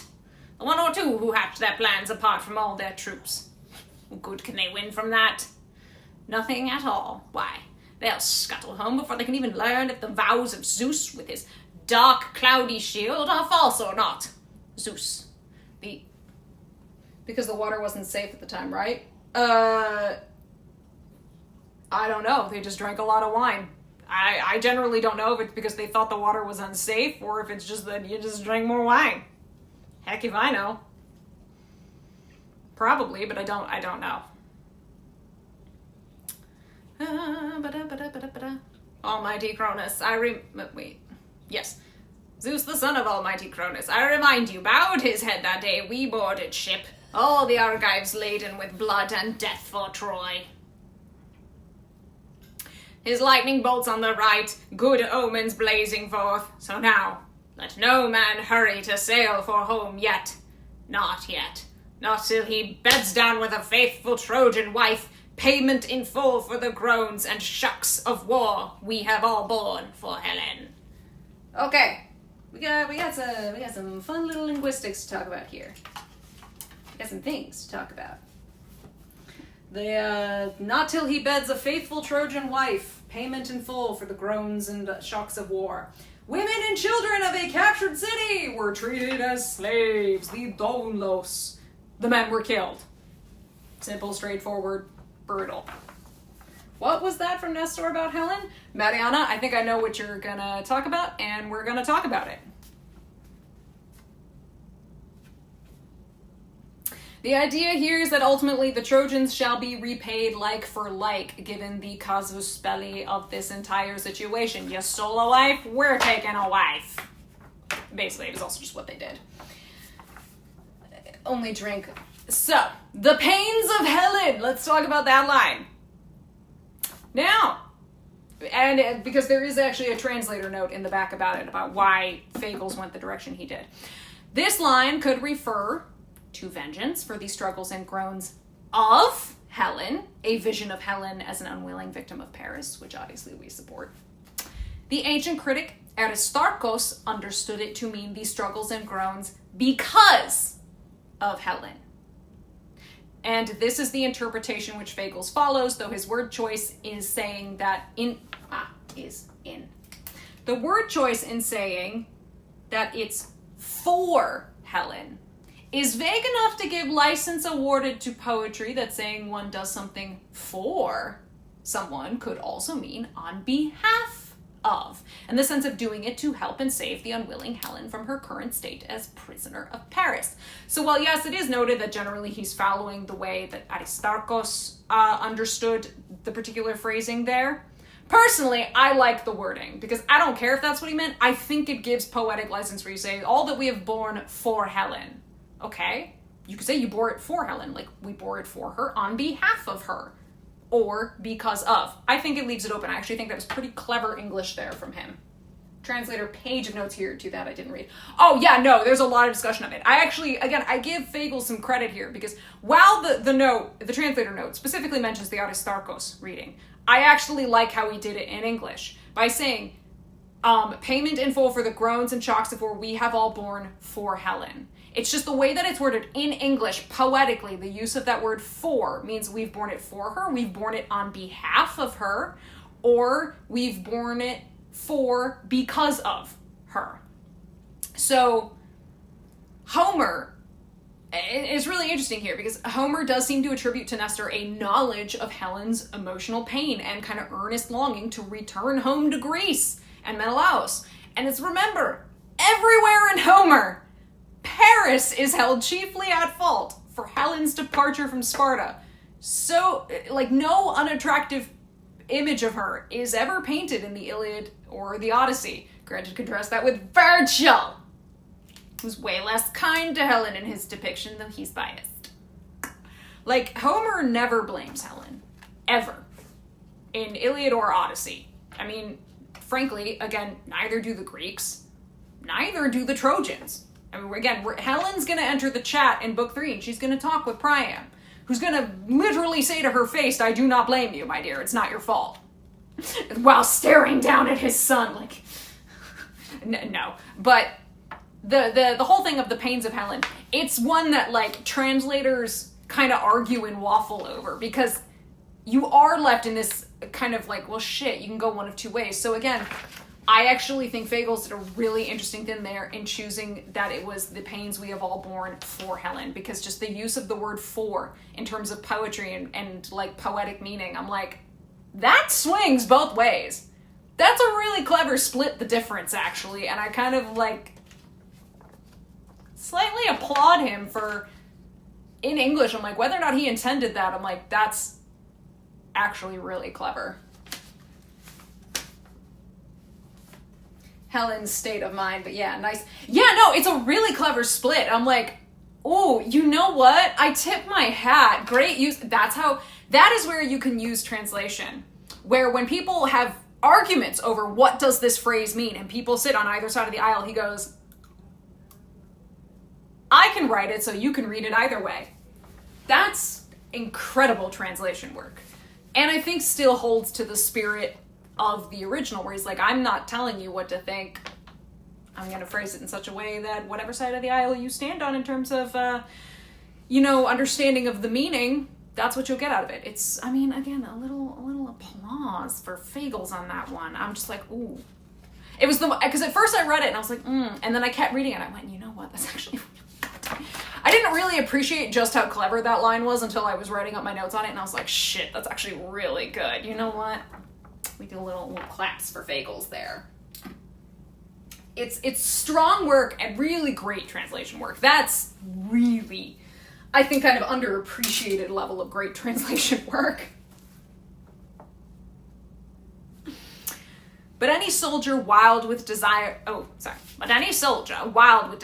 reach his home at once, just let him lay a hand on his black-benched ship, and right in front of the rest, he'll reach his death. But you, my king, be on your guard yourself. Come, listen well to another man. Here's some advice, not to be tossed aside, but I will tell it clearly. Range your men by tribes, even by clans, Agamemnon. So clan fights by the side of clan, tribe by tribe. Fight this way. If the Argives still obey you, then you can see which captain is a coward, which contingent too, and which is loyal, brave, since they will fight in separate formations of their own. Then, what's more, if you fail to sack the city, you will know if the will of gods to blame, or the cowardice of your men, inept in battle. Yeah, exactly. But hey, if someone wants to go home, there's the door. To Hades! Oh yeah, this is like such gangster shit. This is mobster stuff. It's like, oh, you're free to go. Yeah, you're free to go. We ain't gonna ask no questions. Tommy will take you out back. Like, it's Nestor's a gangster, okay? Wait, you wanna come up, please? Wanna come back up? No, you're just gonna sit there and stare at me? Are you sure you don't want to come back up? Come up. Yeah. There she is. Yeah, Nestor's our secret gangster. Gangstar, I see you, Mariana. Today's the day for dad puns and dad jokes. Sure, you can leave in a coffin. Yeah, never forget Nestor's a badass. He old, right? But that man has seen and done shit. That man is still ruling in his own right with sons who are full-grown fucking men. Oh, thank you for the kisses. The kisses are great. Too damn old to put up with shit. It's so true. And King Agamemnon took his lead. Oh wait, did I miss anything? Nope, not yet. And King Agamemnon took his lead, saluting. Again, old man, you outfight the Argives in debate. Father Zeus, Athena Apollo, if only I had 10 men like Nestor to plan with me among Achaea's armies, then we could topple Priam's citadel in a day, throttle it in our hands, and gut Troy to nothing. Which is kind of ironic. He's giving all of the kudos here to Nestor, which, I mean, look, Nestor in the food chain of who's important here, Nestor is definitely above Odysseus in terms of, like, social standings. And yet the great irony is, it's not Nestor who's going to get you there. It's king of thighs, no horses himself, Odysseus. Okay, Peg, which way are we sitting? Let's make a decision. I don't know what we're doing. I am apparently tasty. Yeah, Nestor was riding fucking Heracles back in the day. He was riding with all your dads, okay? This man saw shit. Probably one of the few mortals left alive who can claim that, I bet. Yeah. Because if Telamon is still alive, he can claim that, which is Ajax's dad.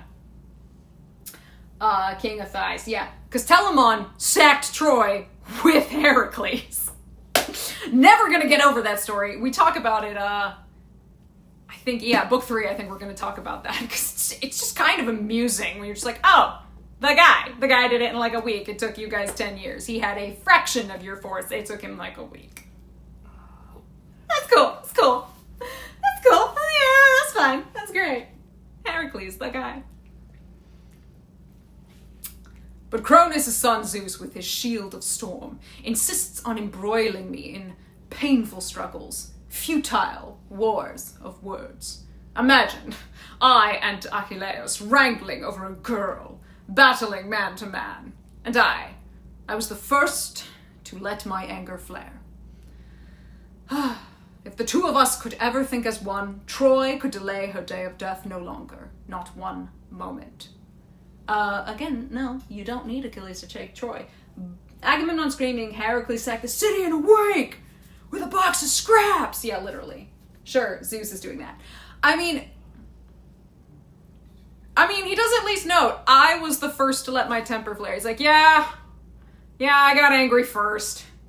Agamemnon is willing, in front of everybody, mind you, to kind of own that, like, yeah, I got angry first. I mean, yeah, he's saying Zeus is sending all this, whatever, but it's kind of he has to acknowledge some of his own fault in why the morale is so low, which is the loss of Achilles. He's like, yeah, I got angry first. I let my temper get out of control first.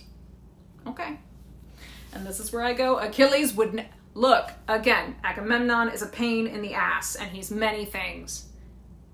But he acknowledges when he fucks up! Achilles could never do this. Never. And he never would do it in front of everybody either. I'm just saying.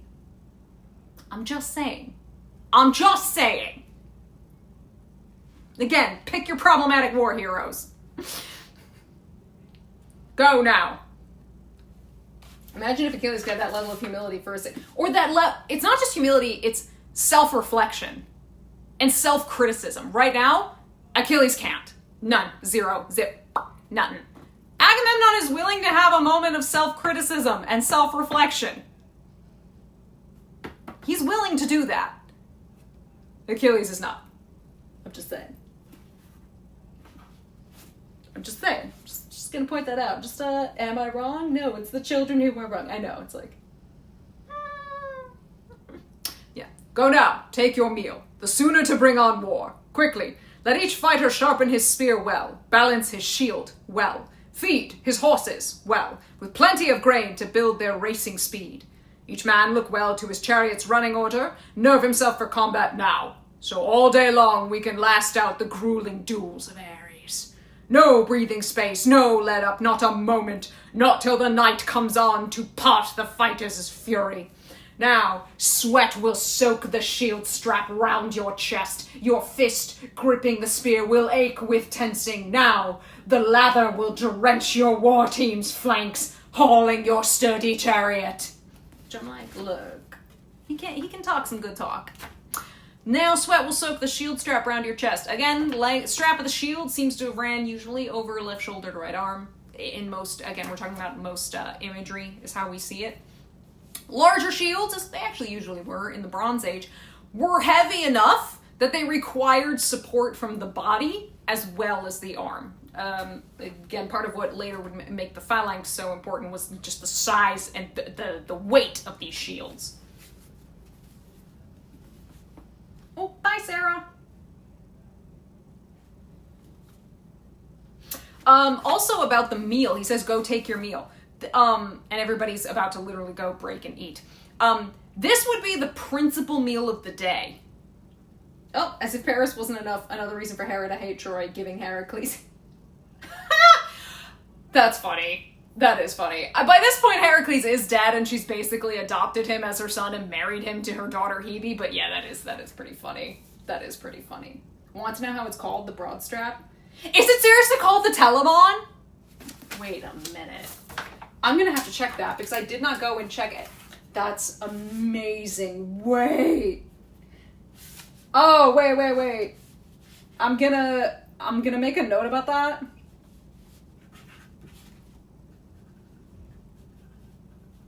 I might add more to my notes on that because that's awesome. The Telamon. Oh my god.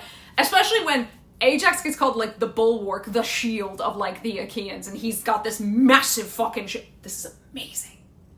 Oh my god, I am so glad for that note. I'm gonna be adding more notes to this PDF. Oh, that's gonna be so fun. I love that. That brings me joy. That brings me such joy.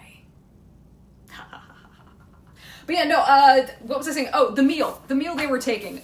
This meal they're taking in the morning, basically. Your main meal of the day. Regardless of when exactly in the day you were taking it, you were eating kind of the one main meal of the day.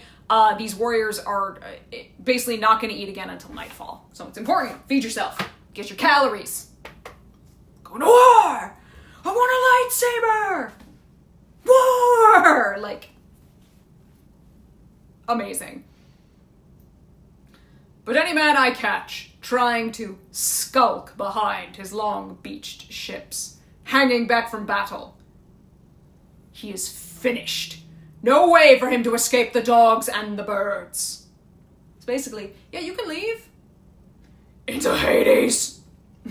Both him and Nestor being like, or else. So he commanded, and the armies gave a deep, resounding war like waves, crashing against a cliff when the south wind whips it, bearing down some craggy headland jutting out to sea. The waves will never leave it in peace, thrashed by gales that hit from every quarter. Oh, excuse me. Breakers left and right, the troops sprang up, scattered back to the ships, lit fires beside their tents, and took their meal. Each sacrificed to one or another deathless god, each man praying to flee death and the grind of war. But the Lord of Man, Anaxandron, Agamemnon sacrificed a fat, rich ox, 5 years old, to the son of mighty Cronus, Zeus, and called the chiefs of all the Argive forces. Nestor, first and foremost, then Idomeneus, the great and little Ajax, Tydeus' son, Diomedes, and Odysseus sixth, a mastermind like Zeus. The lord of the war cry, Menelaus, came uncalled. He knew at heart what weighed his brother down. They stood in a ring around the ox, took up barley. I wanted to mention, lord of the war cry, Menelaus, a very specific epithet, boin agathos. It's used for several heroes in the Iliad, signifies basically a notably brave man. So Menelaus, you particularly brave. Because signals for attack or retreat were usually given by powerful shouting on the part of the leaders. So if you've got a powerful war cry, you're pretty fucking brave because you're out there in the thick of it shouting commands at people. Like, you ain't hanging in the back. I would like to note this is a massive contrast to Paris. Sorry, I had to shoot a little Paris shade in there. Sorry. It was too easy.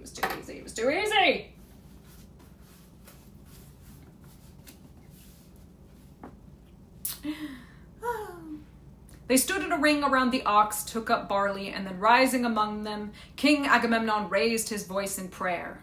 Zeus, god of great... Oh, it's doing the training. Is Odysseus called mastermind like Zeus in dialogue or just narration? In narration. It's not in dialogue, this is just narration.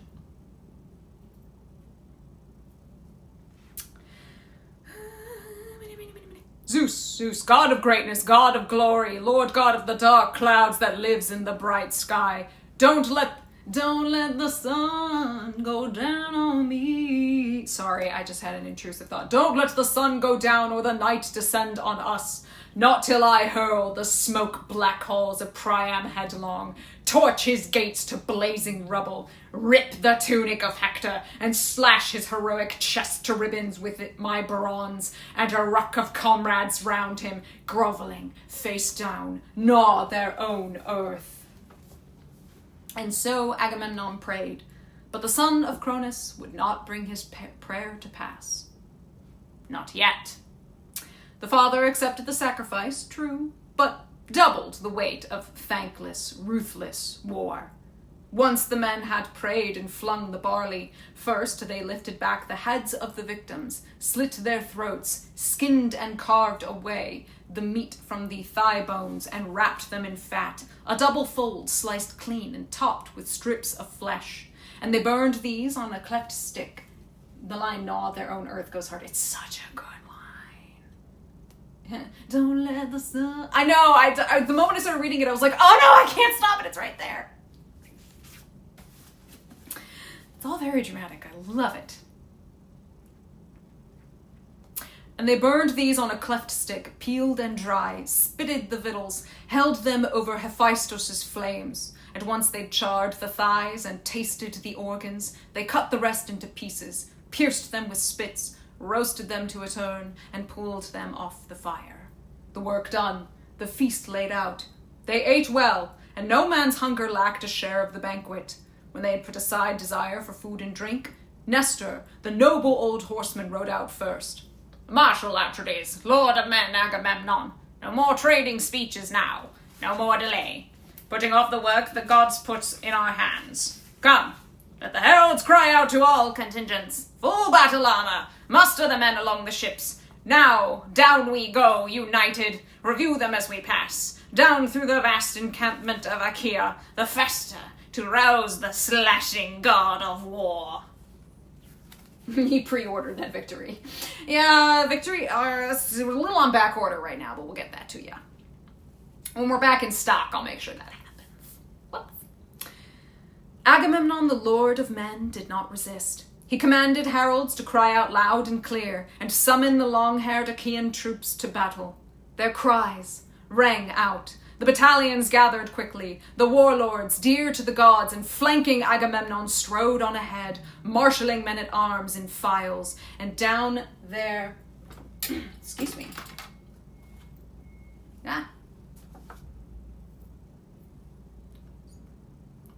Where was I?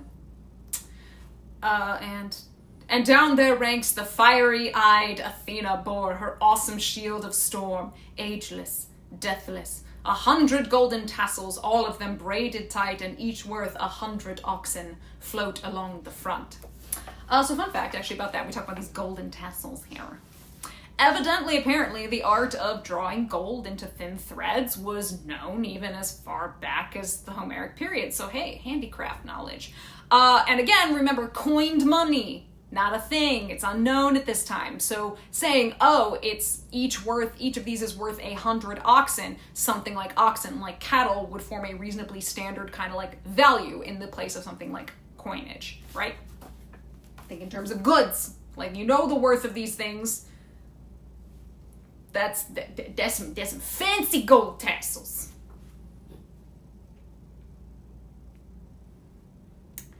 Her shield of lightning dazzling, swirling around her, headlong on, Athena swept through the Argive armies, driving soldiers harder, lashing the fighting fury in each Achaean's heart. No stopping them now, mad for war and struggle.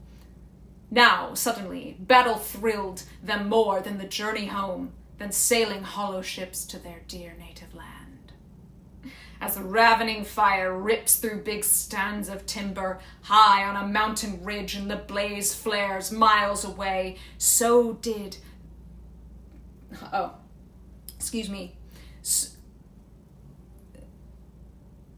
So from the marching troops, the blaze of bronze armor, splendid and superhuman, flared across the earth, flashing into the air to hit the skies. Armies gathered now, as the huge flocks on flocks of winging birds, geese or cranes or swans with their long lancing necks, circling Asian marches round the Cayster outflow, wheeling in all directions. Glorying in their wings, keep on landing, advancing. Thought I had something written there, but I guess I didn't.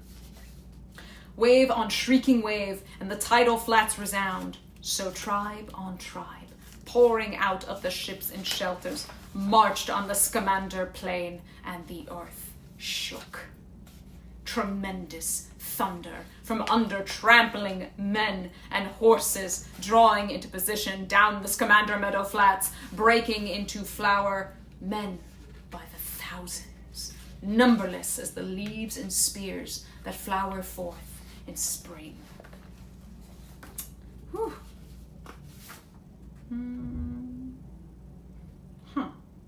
Sorry.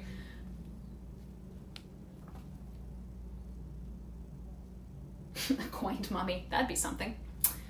The armies massing, crowding thick and fast, as the swarms of flies seething over the shepherd stalls in the first spring days when the buckets flood with milk. So many long-haired Achaeans swarmed across the plain to confront the Trojans, fired to smash their lines. The armies grouping now, as seasoned goat herds split their wide-ranging flocks into packs with ease. When herds have mixed together down the pasture, so the captains formed their tight platoons, detaching right and left, moving up for action. And there in the midst strode powerful Agamemnon, eyes and head like Zeus who loves the lightning, great in the girth like Ares, god of battles, broad through the chest like sea lord Poseidon, like a bull rising head and shoulders above over the herds, a royal bull rearing over his flocks of driven cattle. So imposing was Atreus' son, so Zeus made him that day, towering over fighters, looming over armies.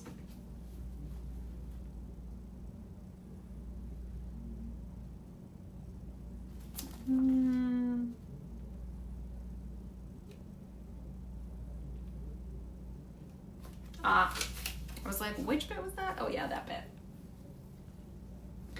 Okay. Now, welcome to the infamous catalog of ships. I said I'm only gonna stop a few more times.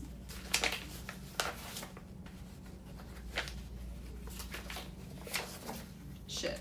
We do have some stuff catalog of ships. I am not gonna stop a lot in the catalog of ships. Like, we are not going down through every single person. We're not gonna go through everybody. This is basically the choose your fighter portion. But here it comes. Brace yourselves.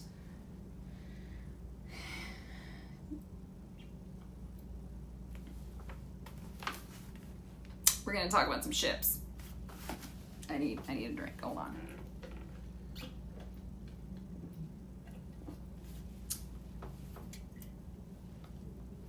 Oh, okay.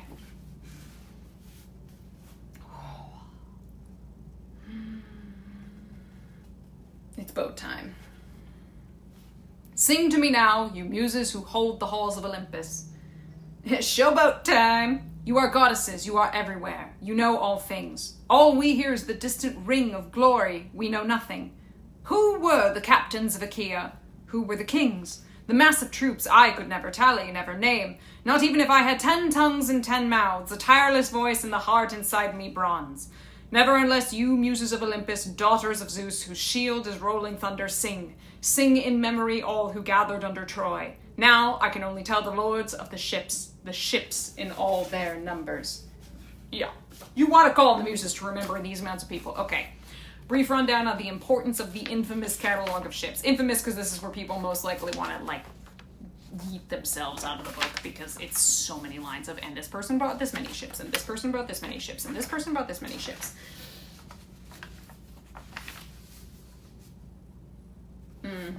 Yeah, it's actually interesting. I could remember their names if you knew about them, but if the muses knew about them, then it's because they're worth remembering. Yep, remember, a story without a name without a story, all that stuff is super important.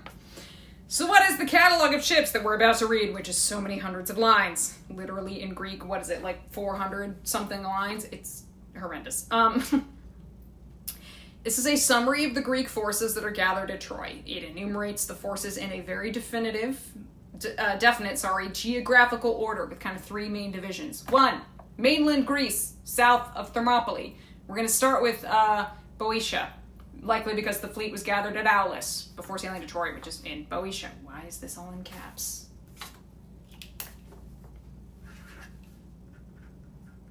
Sorry, my note was like all in caps, like it was shouting at me, and I'm like, why are you shouting at me? Mummy scroll time, I know. Oh wait, I need that back, I'm not done. Part 2 is really insular Greece, basically from Crete to Kalydnai. And then the third part is Thessalian Greece, from basically Mounts Oita and Othrys on the south to Olympus in the north. So kind of roughly, it's basically just keep in mind that as much as it's going to just sound like one long list to us, it's roughly divided in 3 different geographical kind of parts. It held value to the ancient Greeks for its geographical and statistical information of very ancient, aka pre-archaic Greece. I am missing a word here. Was the narrator invoking a different muse for this than at the beginning? Is this part of why an additional implication was needed? No, it's just in any of the muses. Right now, all of them, please. I'm about to have to remember a shit ton of names. God, give me strength. We're about to run down a shit ton of names. Like, more than you would ever normally need to in Epic, so... Hey, muse, an extra boost would be nice. Basically. The famed Greek geographer Strabo actually used the catalog of ships as the base for his own account of Greece. Like, that's how important this was. It was even so important. The catalog of ships, the Greeks would appeal to the catalog of ships in order to settle disputed questions. And in fact, the charge of interpolating verses in it was akin to the charge of falsifying public records. That's how important the catalog of ships was to, like, society. Clearly, here, Homer is desiring to represent this expedition to Troy as a great pan-Hellenic undertaking. This is the foundation of Greek culture. It's the start of their perceived history. At the same time, I think it's important to note that he does not exalt one nation or one city-state at the expense of another, either here or in other parts of the Iliad. Basically, everybody gets a fair shake. We're going to mention all the peoples. This edition, basically, as I say, would have been a moment for any audience member to wait and hear the mythological hero or heroes to whom they might claim a connection, whether it's like personally or via their local community, be like, that's my guy. It's a 400-line dissertation of names. Okay.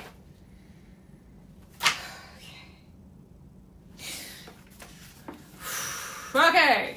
Choose your fighter! First came the Boeotian units, led by Laetus and Peneleos, Archesilaus, and Protoenor. Oh, Jesus, these names are going to kill me. And Clonius shared command of the armed men who lived in Hira, Raki Aulis, Scoenus, Scolis, and Eteonus, spurred with hills, Tespia and Graia, the dancing rings of Mycalessus, men who lived round Hama, Ileson and Erythrae, and those who settled Eleon, Hille, and Peteon, Ocalea, Medion's fortress, walled and strong, Copae, Eudressis, and Tispe, thronged with doves, fighters from Coronea, Haliartus, deep in meadows, and the men who held Platea, and lived in Glissas, men who held the rough-hewn gates of Lower Thebes, Oncestus, the holy, Poseidon's sun-filled grove, men from the town of Arne, Greek vineyards, Medea, and sacred Nisa, Anthedon on the marches. 50 ships came freighted with these contingents, 120 young Boeotians manning each.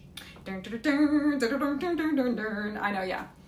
Then men who lived in Aspledon, Orchomenos of the Minians, fighters led by Ascalpus and Ialmenus, sons of Ares, whom Astyoche bore, and Actor, son of Azaeus' halls. When the shy young girl climbing into the upper rooms made love with the god of war in secret, shared his strength, and her 2 sons' command sailed 30 long-curved ships. Ah, God, this is going to take forever. Then Scidios and Epistrophus led the men of Phocus, 2 sons of Iphitus, that great heart, now Bolus' son, the men who held Kyparissus and Pythos high crags, the hallowed earth of Chrysadaulis and Panopeus, men who dwelled round Anemoria, round Hyampolis, men who lived along the Cephissuses. Ooh, the Cephissuses? Yes, Cephissuses. That's a tongue twister. There are no SP to claim the named characters in the Iliad as being 200 and too many. Correct. Way too many. Way too many. Granted, most of these dudes are not gonna reappear in the Iliad. That's what's pretty wild. This is about, like, the original contingent that set out from Aulis. So this is, like, OG, everybody who came there. Mind you, a bunch of people are dead by this point. Yeah. Panopeus, men who dwelled around Anamoria, around Hyampolis, men who lived among the Cephissus' glinting waters, men who held Lilaia, close to the river's wellsprings, laden with their ranks, came 40 long black ships, and the Phocian captains ranged them column by column, manning stations along the Boeotians' left flank. Next, the Locrians, led by racing Ajax, son of Oileus, little Ajax, a far cry from the size of Telamonian Ajax. A smaller man, but trim in his skin-tight linen corselet, he outthrew all Hellenes, all Achaeans with his spear. Okay, briefly. Kephiso. I need to breathe. Briefly. Brief pause, since we're talking about Oilian Ajax, lesser Ajax, little Ajax, the not as cool Ajax. Let's get ready to raid ships. We mentioned that Oilian Ajax is a smaller man, but trim in his skin-tight linen corselet. Is the list ordered in a particular way, like order they arrived? No, I just mentioned they've got those 3 kind of geographic, like, organizations. Beyond that, no, I really don't think there's... I have no idea why they're organized the way they are. After this, you can actually claim to have read, like, 200-ish verse of Odyssey in pretty much Greek. Jesus. Yeah, I mean, there's no other... I mean, how do you do it other than basically in Greek? I mean, you're basically doing it, and this guy came with this many ships, and this guy came with this many ships. It's so bare bones. I can only imagine. He sucks. He can throw a spear. So we're describing Ajax as in this skin-tight linen corselet. It's basically a close-woven, thick linen jacket, which came down to about, like, the hips. Linen armor, keep in mind, did become more common in later times. Probably, again, it gets really fucking hot. Your skin needs to be able to breathe. Otherwise, you do risk overheating, so having it be some sort of linen actually makes sense. Now, this kind of clothing actually very much suits Oily and Ajax as leaders of the Locrian contingent, because we're going to hear them described in Book 13, this contingent. They're described as having no helms, no shields or spears, only bows and arrows. It is important to note, though, obviously, that yes, we did say Oily and Ajax here is represented as excelling with a spear here. But basically, we're implying that this contingent do not fight in the very front lines. They're only engaging as archers. Basically, what Paris tries to do in Book 3, like a bitch. I'm just saying. Dresses like a dandy man sleuth, throws his spear real good. I just need to answer, my connection's is bad and my stream is buffering a lot despite refresh. No, that's okay. No, that's okay. Look, I mean, I said they're broken into, like, rough, like, sort of 3 organizations rated by geography, but, like, within those, I have no idea why they're listed the way they are. Not a clue. I'm sure somebody knows. I sure as heck don't. But yeah. Basically, Oily and Ajax leads a group of bitches who just fight as archers, but yeah, okay, Oily and Ajax can throw a spear. Good for him.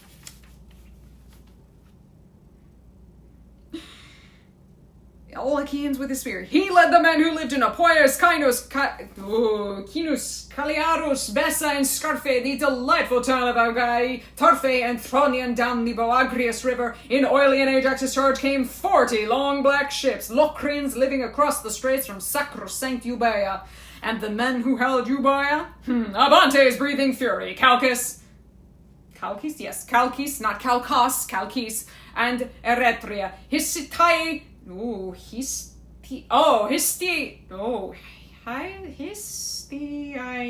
Histiaia, covered with vineyards, Carinthius along the shore, and Dion's hilltop streets, the men who held Cassius and the men who held Styra, Elephenor, comrade of Ares, led the whole contingent, Chalcodon's son, a lord of the fierce Abantes, the sprinting Abantes following hard at his heels, their forelocks cropped, hair grown long at the back, troops nerved to lunge with their tough ashen spears, and slash the enemy's breastplates round their chests.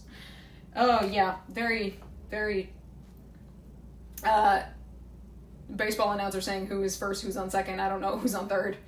The short one? He's smaller than Great Ajax. Well, actually much smaller than him in short, but oh boy, give him a spear. I know, he's just so damn short, especially compared to the other one. Also, yeah, Great Ajax is also just like massive man. Slashed the enemy's breastplates round their chests, and Elephenor's command sailed 40 long black ships. Next, the men who held the strong-built city of Athens, realm of high-hearted Erechtheus. Zeus' daughter Athena attended him once on the grain-giving fields that bore him long ago, and then she settled the king in Athens in her own rich shrine, where sons of Athens worship him. With bulls and goats, the years wheel round in the season. Athenians all. Okay, why are the ships described as black? We've talked about this many times! Yes. That's exactly it. I think this has been asked last episode as well. Yes. Okay, we briefly have to talk about Erechtheus, who gets mentioned here. The Athenians. Erechtheus or Erechtonios. Okay, yeah, the name is already confusing.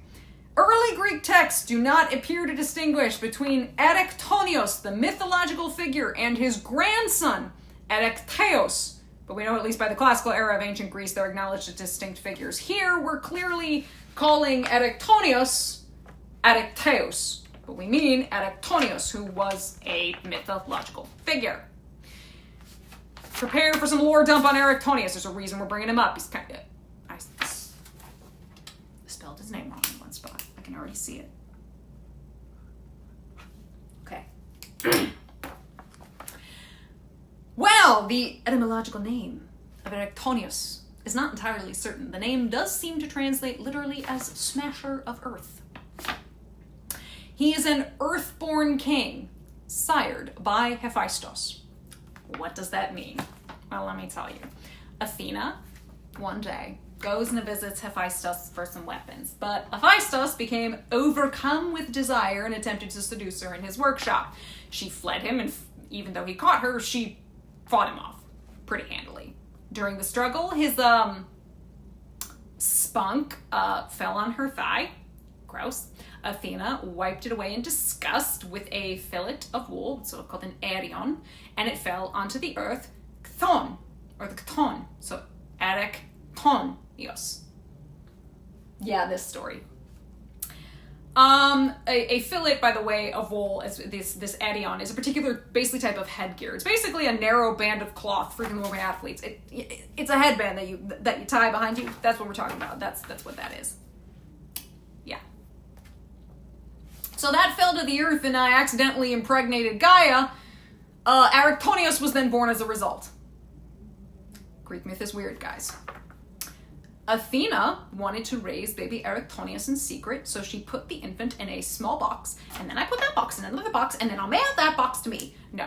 She put him in a small box to ensure that basically no one ever found him, or found out about him. So she gave this baby, in this closed box, to 3 daughters of King Kekropos of Athens. These 3 daughters are named Herse, Aglauros, and Pandrosos. And she warned them to never look inside. Basically a Pandora. Don't open the fucking box. Right? Pandrosos obeyed Athena, but Herse and Aglauros could not resist temptation and opened the box.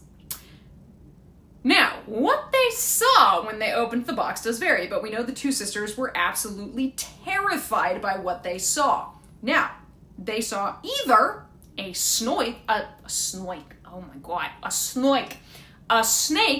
coiled around an infant, or the infant was half snake and half human.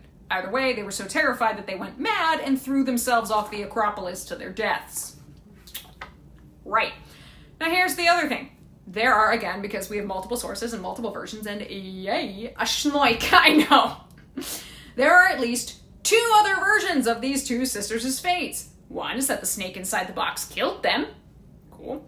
The second is that Athena had specifically left the box with Kekropos' daughters because she was on her way to fetch a limestone mountain in Palini, which is a demi, or a suburb of Athens, to use it in the Acropolis. When Herse and Aglauros opened the box, a crow saw them and flew away to go and tell Athena. The goddess was so pissed off hearing that ya opened the box, she dropped the mountain she was holding, cool, casual, which ended up becoming Mount Lykabetos. And the 2 sisters again also went mad and threw themselves off the Acropolis, but it just gives you the idea of the origin of Mount Lykabetos, which is this limestone mountain in a kind of suburb of Athens. She went to fetch a mountain? Yeah. Casual. Athena things. Just what you do.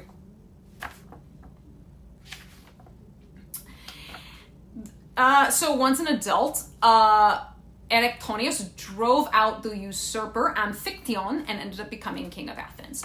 He married the naiad Praxiteia, with whom he fathered Pandion I. It is said that he founded the Panatheniaic festival in honor of Athena and also set up a wooden statue of her on the Acropolis.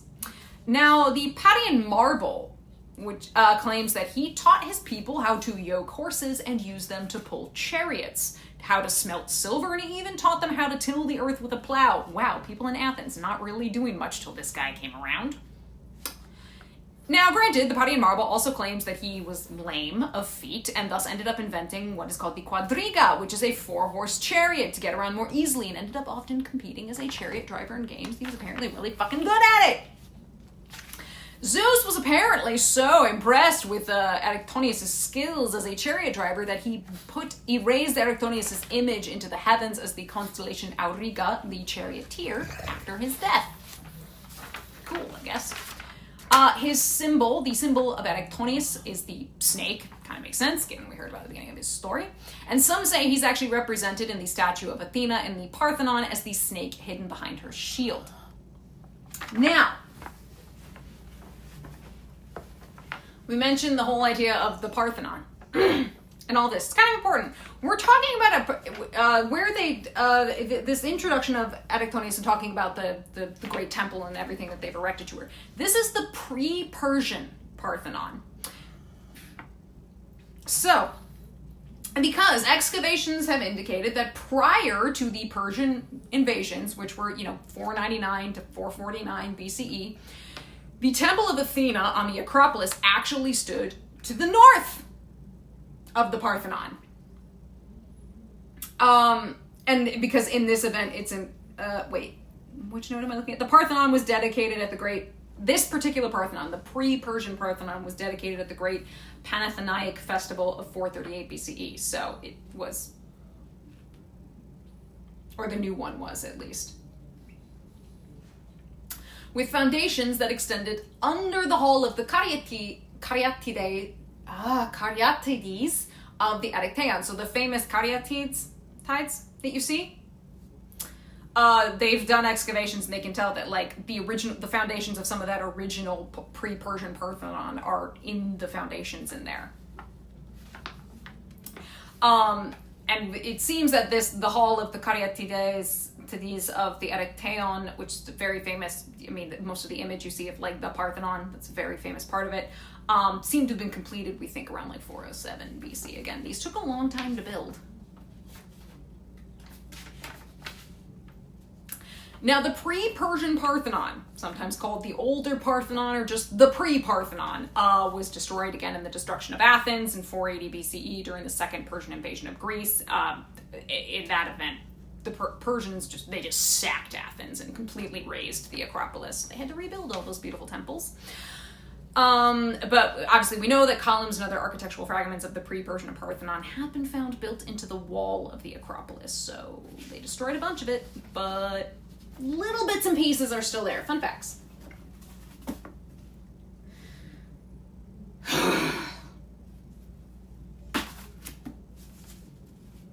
Okay, back to this. Athenians all, and Peteus' son Menestheus led them on, and no one born on the earth could match that man in arraying teams of horse and shielded fighters. Nestor, his only rival, thanks to Nestor's age, and in his command sailed 50 long ships. Out of Salamis great, Telamonian Ajax led 12 ships drawn up where Athenian forces formed their line of battle. And yes, great Telamonian Ajax's leg, bitch. My daddy already did this. Just saying. Then men of Argos and Tyrrhenes with her tremendous walls, and Hermione and Asine commanding the deep wide gulf, Troyes in Eonae and Epidaurus, green with vines, and Achaea's warrior sons who led Aegina and Masis. Diomedes, lord of the war cry, led their crack contingents, flanked by Sthenelus, far-famed Capaneus' son. Third in the vanguard marched Euryalus, strong as a god, son of King Megisteus, son of Talaus, but over them all, with cries to martial men, Diomedes led the whole force, and his Argives sailed in 80 long black ships. Bitch, Diomedes, my boy. Next, the men who held Mycenae's huge walled citadel, Corinth in all her wealth and sturdy, strong Cleonae, men of Oriniae, lovely Aretirea and Sicyon, Adrastus' domain before he ruled Mycenae, men of Hyperesia, Gonoesa, perched on hills. Oh my god, these names are killing me. Anyway, Adrastus' domain before he ruled Mycenae, Adrastos. Let's talk a bit about Adrastos. He's kind of important. He's kind of cool. He was a king of Argos. He was the leader of the 7 against Thebes. He's also the only one who survived that legendary conflict. The 7 against Thebes, in case you didn't know, that's what happened after Oedipus' sons went to war with each other. Woo! Adrastos, he eventually became king of Sicyon before eventually returning to Argos to assume his throne there. He married one of his daughters to Polynices, who was the son of Oedipus, and the other to Tydeus, who was the father of Diomedes. He owned the legendarily fast horse Arion, which was an offspring of Poseidon and Demeter when they mated in horse form. That's a thing that happened. Don't ask questions. Heracles actually gave the horse to Adrastos, and Arion famously saved Adrastos' life during the War of the 7 against Thebes. It's why all the other champions of the expedition were killed in the endeavor, like on both sides. So, yeah. He also ended up then going with the Epigonoi. The Epigonoi, who were the sons of the 7 against Thebes. Yes, that included Diomedes. And alongside them was successful in taking the city. So yes, Diomedes at this point has already assaulted, sieged, and sacked Thebes. It's kind of a big deal. It was said that Adrastos died on his nostos after the successful campaign with the Epigonoi. And now the exact manner of his death kind of varies across the sources, but the two main accounts do tie to Adrastos' grief, basically, over the death of his son, Aegialeos. Sorry, I'm seeing typos.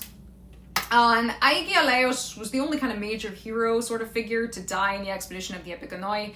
Pausanias claims that Adrastos died of old age and grief at Megara. Hyginus says that both Adrastos and his son Hipponos killed themselves by throwing themselves into a fire in accordance with the oracle of Apollo. Basically, weird shit all around. He died. It's all sad. If the horse had put the meter beside his appearance, did that make it a god as well? No, it did not. It's a horse. They mated in horse form.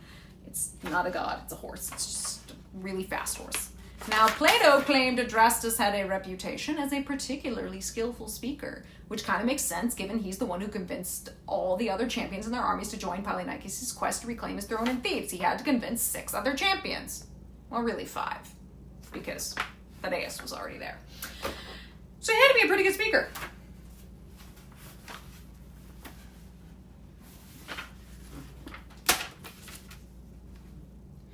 Ugh. Where the hell was I? Oh, yeah.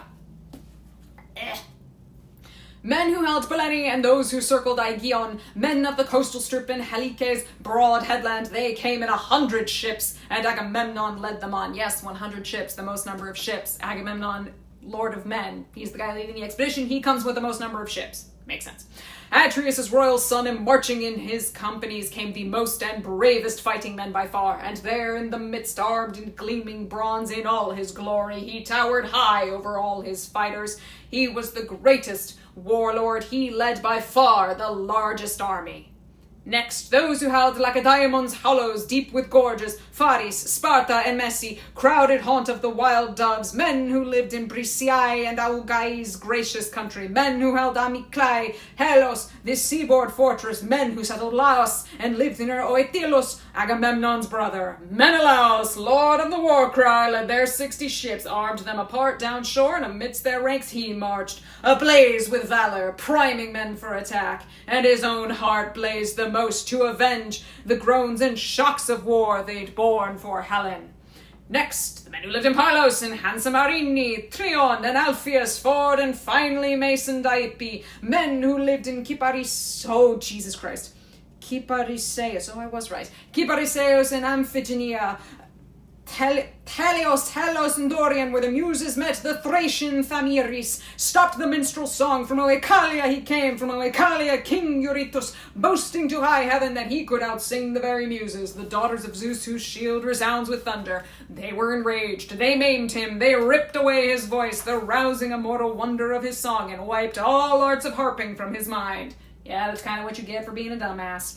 Nestor, the noble old horseman, led these troops in 90 sweeping ships lined up along the shore.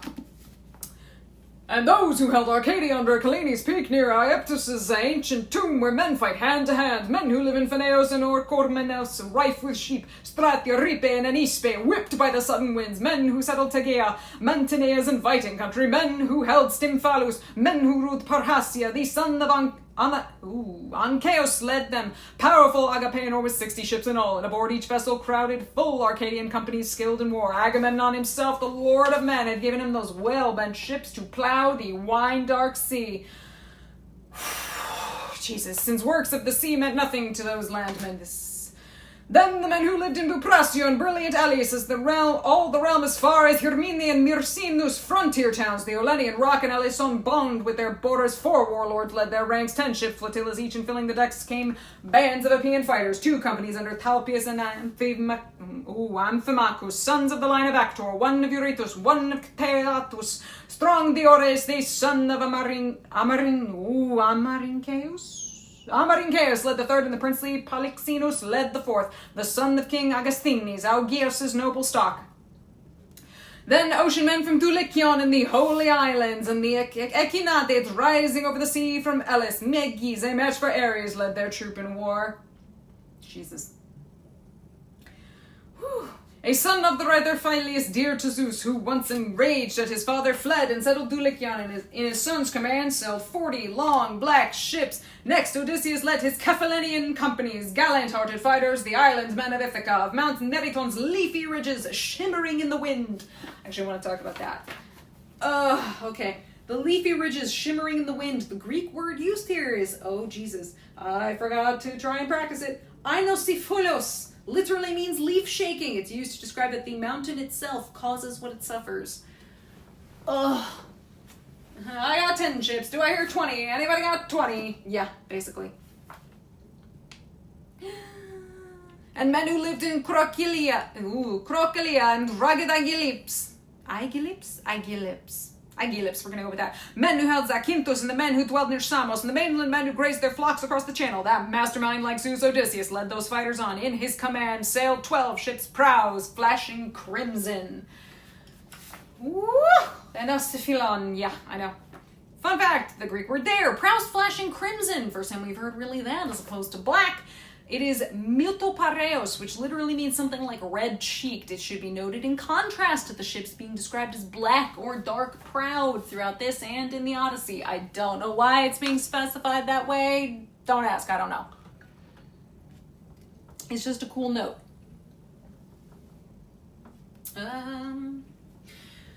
Okay.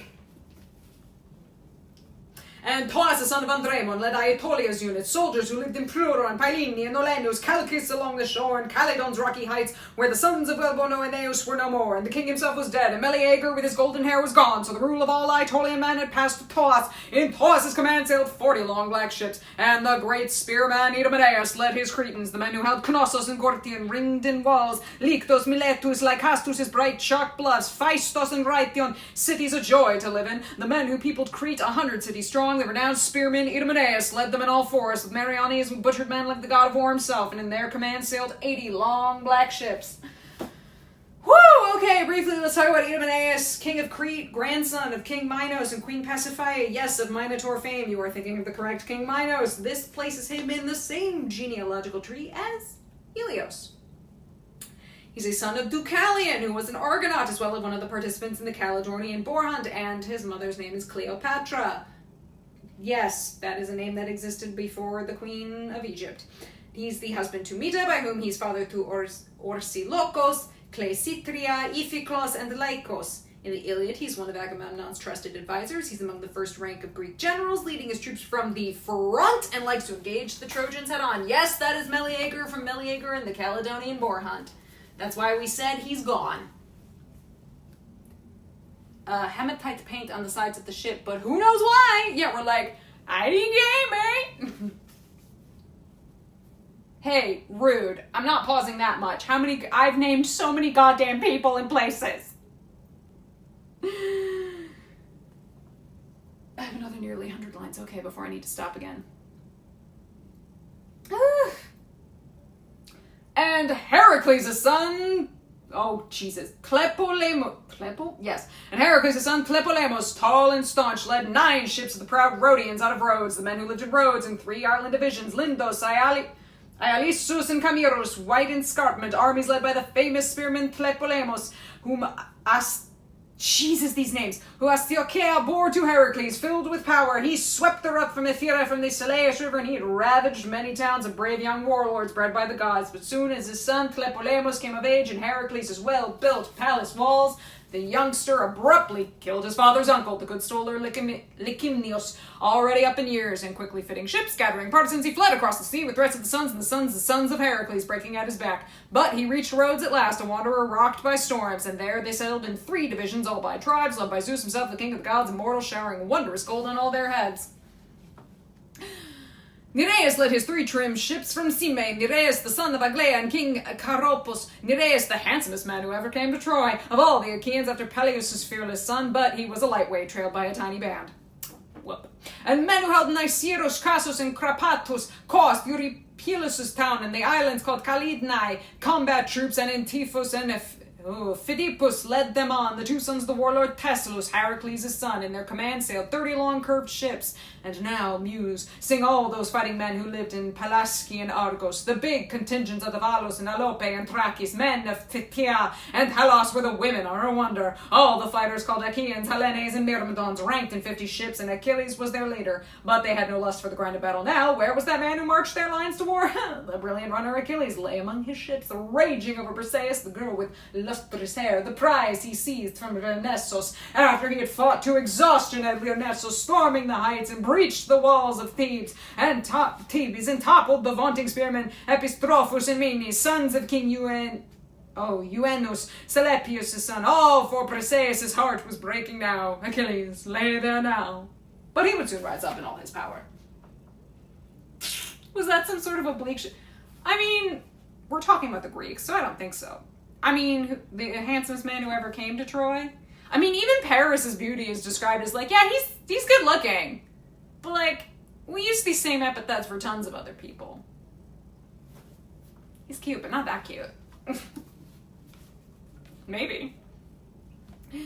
Then Menophylaci, Pyrasus, banked in flowers, Demeter's closed in holy grove, and Iton, mother of flocks, Anthron along the shore, and Telos deep in meadows. The veteran Protesilaus had led these troops while he still lived, but now for many years the arms of the black earth had held him fast, and his wife was left behind alone in Phylaci, both cheeks torn in grief, their house half built. Just as he vaulted off his ship, a Dardan killed him. First by far of the Argives slaughtered on the beaches, but not even then were his men without a captain, yearn as they did for their lost leader. No, Podarches, a fresh campaigner, ranged their units, a son of Iphiclus, son of Phylacus, rich in flocks, Podarches, gallant Protesilaus' blood brother, younger born, but the older man proved braver too, an iron man of war, yet not for a moment did his army lack a leader, yearn as they did for the braver dead under Podarches, sailed there 40 long black ships. I'm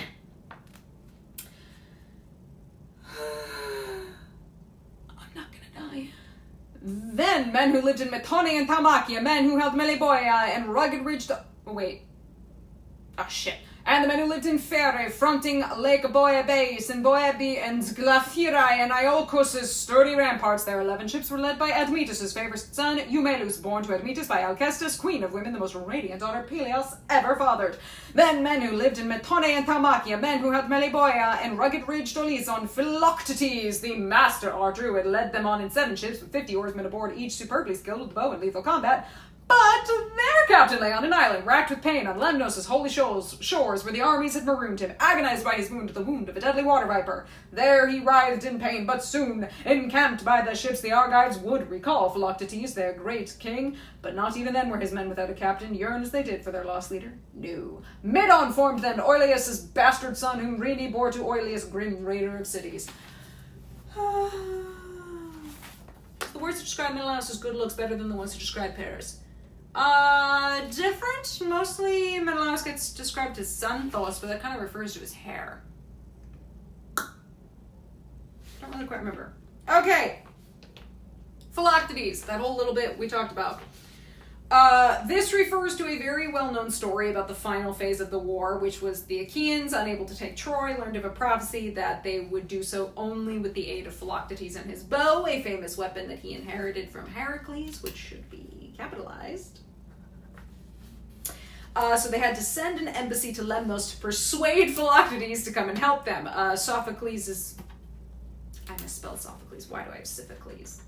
Wrong. Sophocles' tragedy, Philoctetes, kind of covers that whole thing. So, Philoctetes, son of Poeas, king of Meliboea, in Thessaly, he possessed the bows and arrows of... Yeah, I know, remember to breathe and drink. He possessed the bow and arrows of Heracles, remember? Those arrows, very special, dipped in the venomous blood of the Hydra. He came to possess these after assisting Heracles at the agony of the shirt of Nessus and received the favor of the then newly deified hero. Depending on the version, either Philoctetes or his father is the one who lit the pyre on which Heracles immolated himself and then achieved his eventual apotheosis. Philoctetes was one of the numerous suitors of Helen, was so bound by the pact of Tyndareus to join the expedition against Troy. Now, on the way to Troy, Philoctetes was obviously, as we noted, famously left behind, stranded on the island of Lemnos due to a wound on his foot that had festered and apparently was emitting a really terrible fucking smell. Again, the cause of this wound kind of varies across the sources. We hear here there's the bite of a water viper. There's at least really 4 major versions, most of them usually, again, the result of a snake bite. Usually it's just the circumstances of how and why the snake comes to bite Philoctetes is the real difference. He got bitten by a snake, it got infected. He harbors quite a grudge against Odysseus as a result, because it was Odysseus who advised the Atreidae, basically Menelaus and Agamemnon, to abandon Philoctetes on the island of Lemnos. So it's obviously, as we noted, Medon takes control of Philoctetes' men at Troy until they eventually return for him 10 years later, like right before the war's end. So that's the bit with Philoctetes.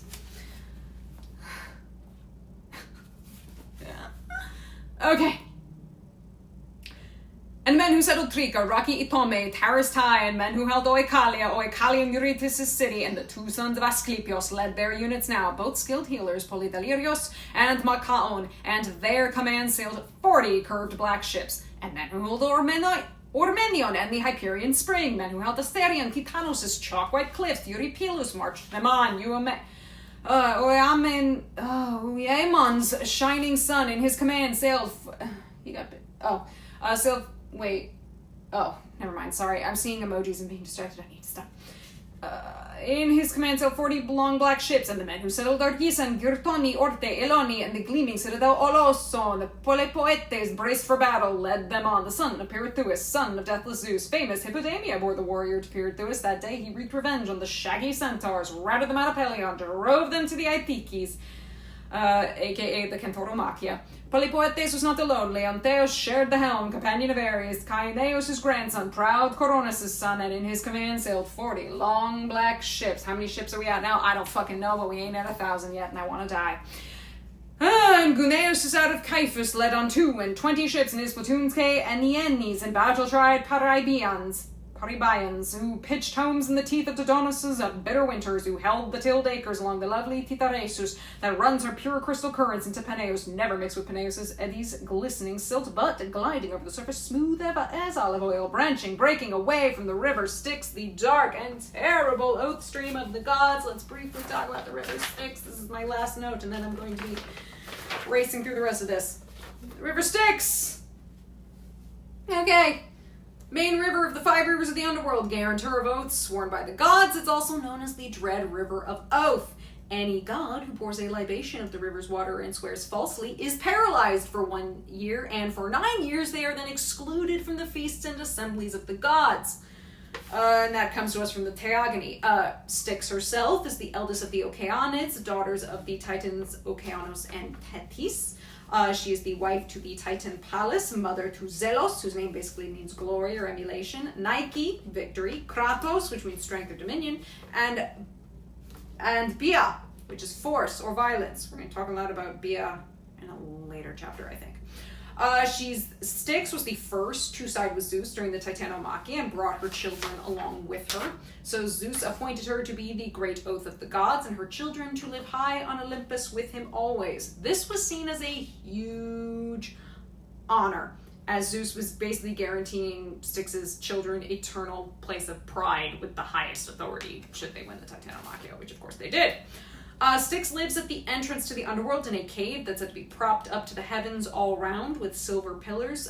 She possesses 1/10 of her father's water that flows far underground and pours out from a high rock on the surface. And usually it is Iris who's sent to collect the famous cold water of the Styx for gods to swear by.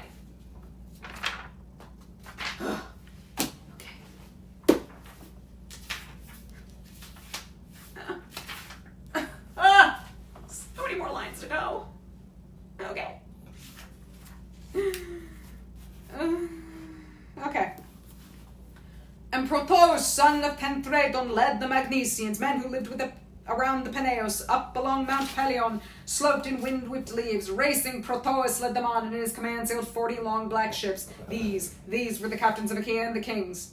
Now, tell me, Muse, who were the bravest of them all, of the men and chariot teams that came with Atreus' son? The best by far of the teams were Eumelus' mares, and Phares' grandson drove them, swift as birds, matched and aged in their glossy clothes and mashed to a builder's level flat across their backs. Phoebus Apollo, lord of the silver bow, had bred them both in Perea, a brace of mares that raced to the war god's panic through the lines. But best by far of the men was Telamonian Ajax, where Achilles raged apart. The famed Achilles towering above them all, apparently. He and the battle team that bore the peerless son of Peleus into war. But off in his beaked sea-going ships he lay, raging away at Atrides Agamemnon, king of armies, while his men sported along the surf, marking time, hurling the discus, throwing spears, and testing bows. And the horses, each beside its chariot, champing clover and parsley from the marshes, waited, pawing idly.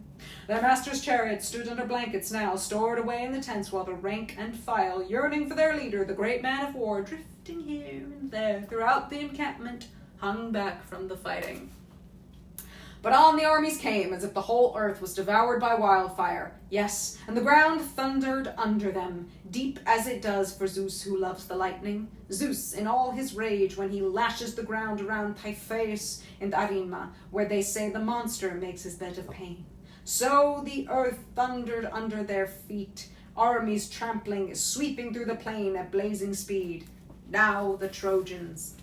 Iris, the wind-quick messenger, hurried down to Ilion, bearing her painful message sent by storming Zeus. The Trojans, assembled hard by Priam's gates, gathered together there, young men and old, and rushing closer, racing, Iris addressed them, keying her voice to that of Priam's son Polites. He had kept a watch for the Trojans, posted atop old Aeetes' tomb, and poised to sprint for home at the first sign of Argives charging from the ships. Like him to the life, the racing Iris urged, "Old Priam, words, endless words! That is your passion always, at once in the days of peace, but ceaseless wars upon us. Time and time again I've gone to battle, fought with men, but I've never seen an army great as this. Too much, like piling leaves or sand, and on they come, advancing across the plain to fight before our gates. Hector, I urge you, first of all, do as I tell you. Armies of allies crowd the mighty city of Priam, true, but they speak 1,000 different tongues. Fighters gathered here from all ends of the realm. Let each chief give commands to the tribe he leads. Move them out, marshal his own contingents now."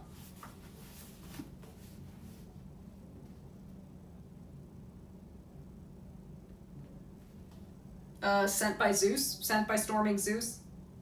I think the message is sent by Zeus, not her. Why? Mariana, you're saying that in all caps. I'm confused. Why are we saying that in all caps?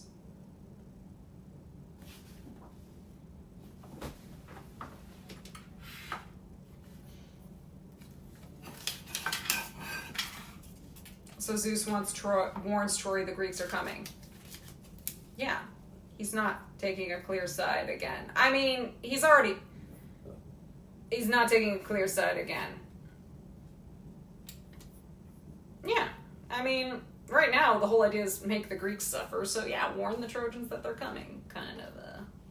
I was gonna say, I thought you were gonna be like, what the fuck is this translation? I was like, what went wrong? What did I miss? Yep. Right now it's, well, the Greeks need to suffer, so might as well warn Troy that they're coming. Ugh. Hector missed nothing. That was a goddess's call. He broke up the assembly at once. They rushed to arms, and all the gates flung wide, and the Trojan mass surged out. Horses, chariots, men on foot. A tremendous roar went up. Now, a sharp ridge rises out in front of Troy, all on its own, and the far across the plain while running room around it, all sides clear. Men call it Thicket Ridge. The immortals call it the leaping Amazon Myrini's mounded tomb. And there, the Trojan and allies ranged their troops for battle. First, tall Hector, with helmet flashing, led the Trojans. Priam's son, and in his command by far the greatest, bravest army, divisions harnessed in armor, veterans bristling spears, and the noble son of Anchises led the Dardanians. Aeneas, from whom the radiant Aphrodite bore Anchises down the folds of Ida, a goddess bedded with a man. Not Aeneas alone, but flanked by Antenor's 2 sons, Alcamas and Archilochus, trained for every foray. I know, round 2, I'm gonna die. And men who lived in Iliad or the foot of Ida, a wealthy clan that drank the Asepus' dark waters, Trojans all, and the shining son of Lacaon led them on, Pandarus, with the bow that came from Apollo's own hands. And the men who held the land of Apaisus and Adrestia, men who held Petea, Terea's steep peaks, the units led by Adrestus, joined by Amphius, trim in linen corslet, the two good sons of Merops out of Percote harbor, Merops adept beyond all men in the mantic arts. He refused to let his two boys march to war, this man-killing war, but the young ones fought him all the way. The forces of Black Death drove them on. And the men who lived around Percote and Practius, men who settled Sestos, Abydos, and gleaming Arispe, Asius, son of Hyrtacus, led them on, captain of armies. Hyrtacus' offspring, Asius, hulking fiery stallions, bore him in from Arispe, from the Celius river. Hippotous led the Pelasgian tribe of spearmen, fighters who worked Larissa's dark, rich ploughland. Hippotous and Pylaeus, tested soldier, led them on, both sons of Pelasgian Letus, Tutamus' son. Acamus and the old Hieropyros led the Thracians, all the Hellespont bonds with her riptide straits. Euphemus led the Cicones, fighters armed with spears, sons of Thrasenus, Chaos' son, a warlord bred by the gods. Pyracmes led the Paeonians, reflex bows in hands, hailing from Amydon far west in the broad river Axius. Axius, clear stream that flows across the earth. That burly heart Pylamenes led his Paphlagonians out of Venetian country, land where the wild mules breed. The men who held Caetorus and lived in range of Sassamus, building their storied halls along the Partenius river. At Chroma, Aegialus, the highland fortress Eretini. Odysseus and Epistrophus led the Halizonians out of Alibe, miles east where the motherlode of silver came to birth. Chromis led the Mysian men with Enomus, seer of birds, but none of his winged signs could beat off Black Death. Down he went, crushed by racing Achilles' hands, destroyed in the river where he slaughtered other Trojans too. Ascanius, strong as a god, and Phorcys led the Phrygians in from Ascania due east, primed for the clash of combat. Mestles and Antiphus led Maeonia's proud contingent. Talaemenes' two sons, sprung from the nymph of Gygae Lake, led on Maeonian units born and bred under Mount Tmolus. Nastes led the Carians, wild with barbarous tongues, men who held Miletus. Teres' ridges thick with timber, Meanders' currents, and Mount Mycale's ragged peaks. Amphimachus and Nastes led their formations on. Nastes and Amphimachus, no means as flamboyant sons. Nastes strode to battle, decked in gold like a girl. The fool, none of his trappings kept off grisly death. Down he went, crushed by racing Achilles' hands, destroyed at the ford where battle-hard Achilles stripped his gold away. The black forces of death drove them on, mean bloodlust let them continue fighting. Yeah, basically they couldn't stop themselves. They were too enamored with the idea of war. And last, Sarpedon and valiant Glaucus marched the Lycians on from Lycia, far south from the Xanthus' swirling rapids. I'm done. I want to die.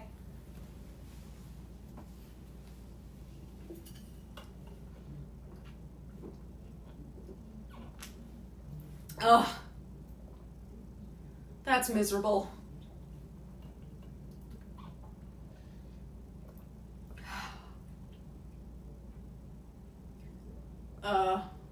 My throat will never recover.